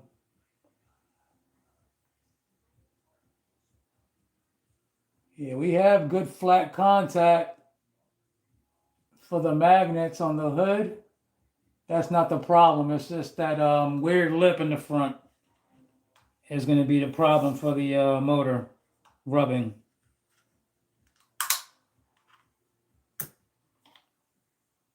So I think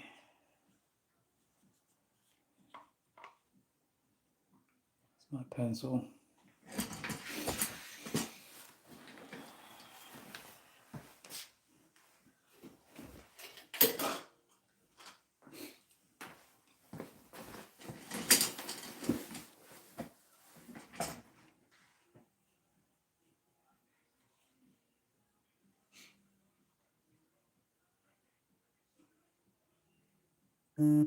Just making some pencil marks so I know my area of where I'm going to be dremeling at.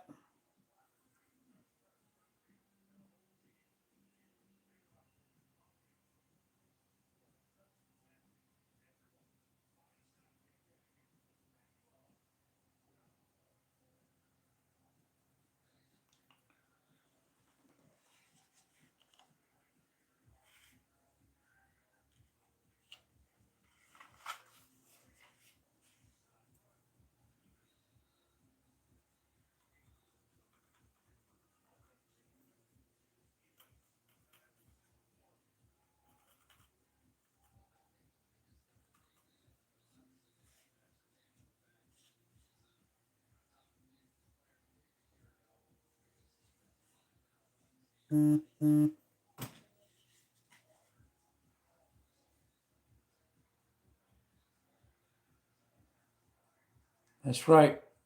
43. I got 43 people in here, 29 likes. Let me get everybody double tap that screen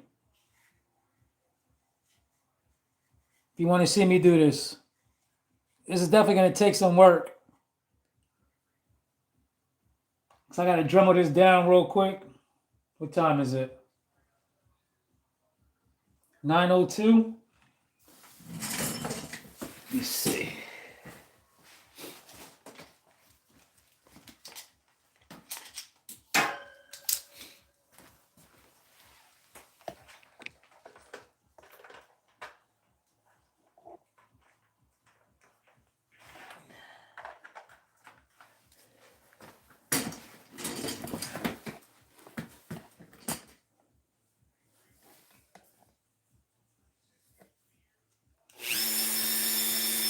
Variable drill. Thing is clutch. You change your speed. Love this. You guys ain't gonna be able to see it on camera, but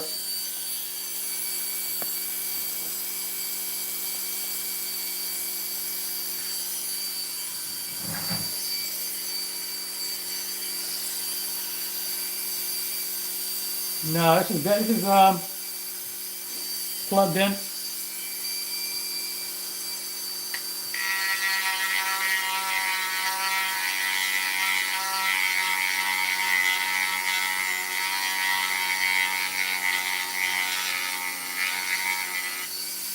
A little faster, a little faster.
A little bit at a time. See that in there?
Hopefully that's enough.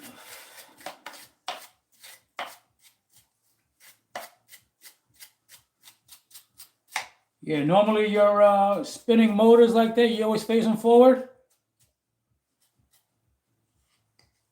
This is for the motor clearance. Now the magnets were good. The magnets are going to actually sit a little bit forward right here on the hood. This is for the clearance of the motor to spin. You always face your motors facing forward, your outrunners.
close, man. I don't know. It's just so close to that freaking front of that windshield, man. It's just pissing me off because of this particular body. I wouldn't be sweating it so much if I didn't do the cage already. You know what I mean? Like I would have did the trim up already, and then, but because I did the cage, and now I'm worried about like it getting messed up because it's like right in that front lip. I need to cut more, man. Damn it.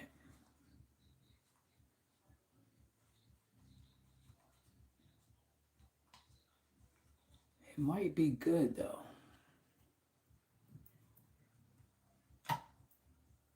But a bunch of magnets.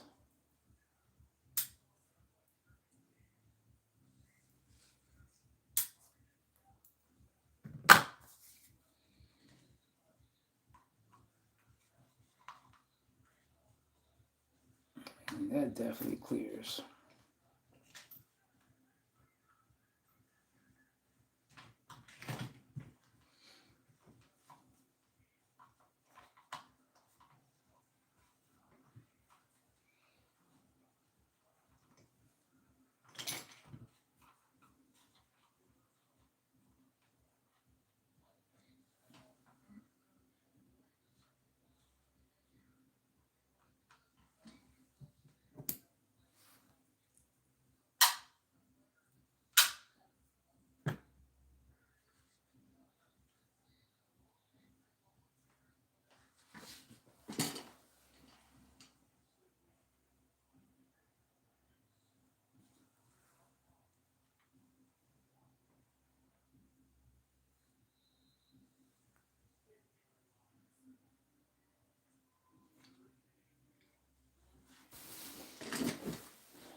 See, Pete, me personally, I don't like that. I don't like that right height in the front.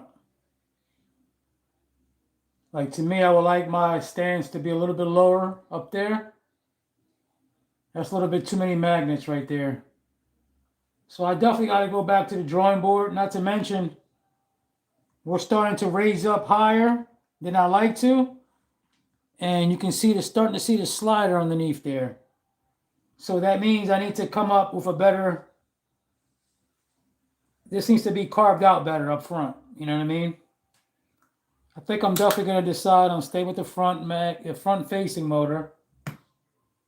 But I need to revisit. And right now it's not, everything is not lining up. Not to mention, I need to trim out these wheel wells as well more because it's slowing the body from going down all the way. But yeah, I'm a pinpoint. I'm going to get it right. Yeah.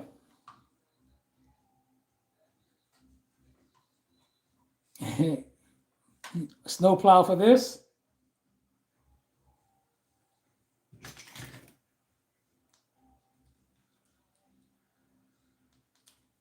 Yeah, those snow tracks are cool. I like the snow tracks. I don't like the price they cost though. They definitely look cool. But all right, man, that's enough. You convinced me to do some dremeling, but that's it. I can't do no more. It's definitely gonna take some more, some more eagle eyeing, and I ain't got no more left in me tonight. Well, yeah, we definitely gotta trim the body some more.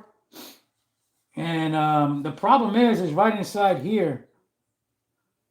It's this lip right here, the windshield lip.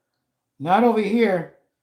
It's this lip in here that wants to make the contact. So ideally, if I could carve that out, even with a knife, man, it'd be perfect.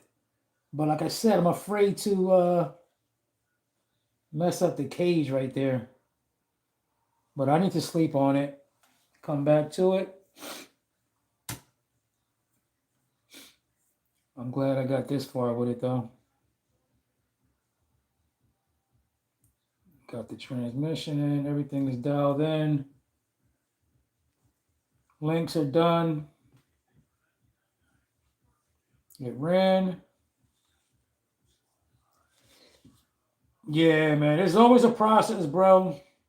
Fitting bodies, man. That's definitely I mean, listen, I love to do it. I was talking to somebody earlier and I was giving him some tips, man, and that's what I love the most is fitting these crazy, weird bodies, but yeah, it's always a challenge.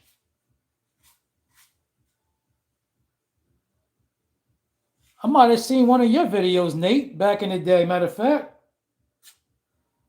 did one of your first videos you talk about popsicle sticks?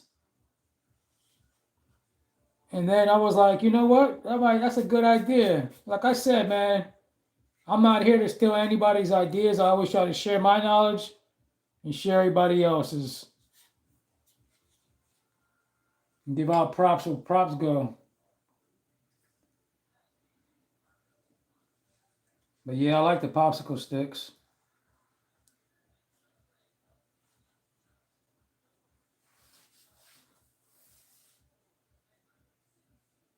Yeah, I think I might have seen them on one of your bills. Maybe I think you might have did a 24 yet parody or something, maybe. I might have seen a while ago. And then you did the popsicle stick in the back, and I said, ah, man, sometimes the way my brain is, I can't come up with things, clever ideas, but sometimes if I see somebody else do it, and then it helps me to create other ideas from that, you know?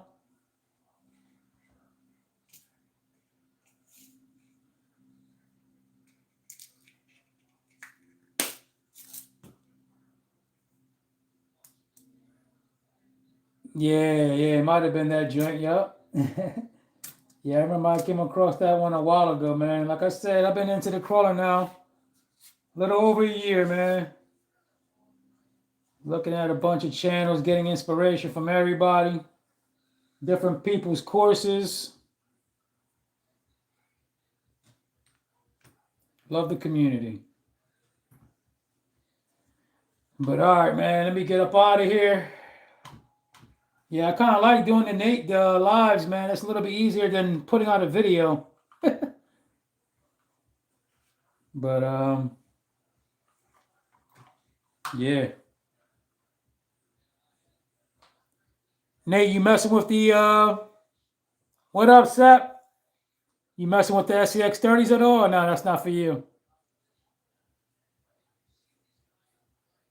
What up, Nas? Still here? Yeah, I'm about to get up out of here, guys. 3 hours of watch time. Yeah, man. This is my next longest one. I can't believe this is 3 hours and 45 minutes. That's crazy. But yeah, I appreciate everybody stopping in, checking me out, talking to me. And I'll be back for another one. All right, everybody have a good night. Rest of the night. Catch you on the rebound. Deuces.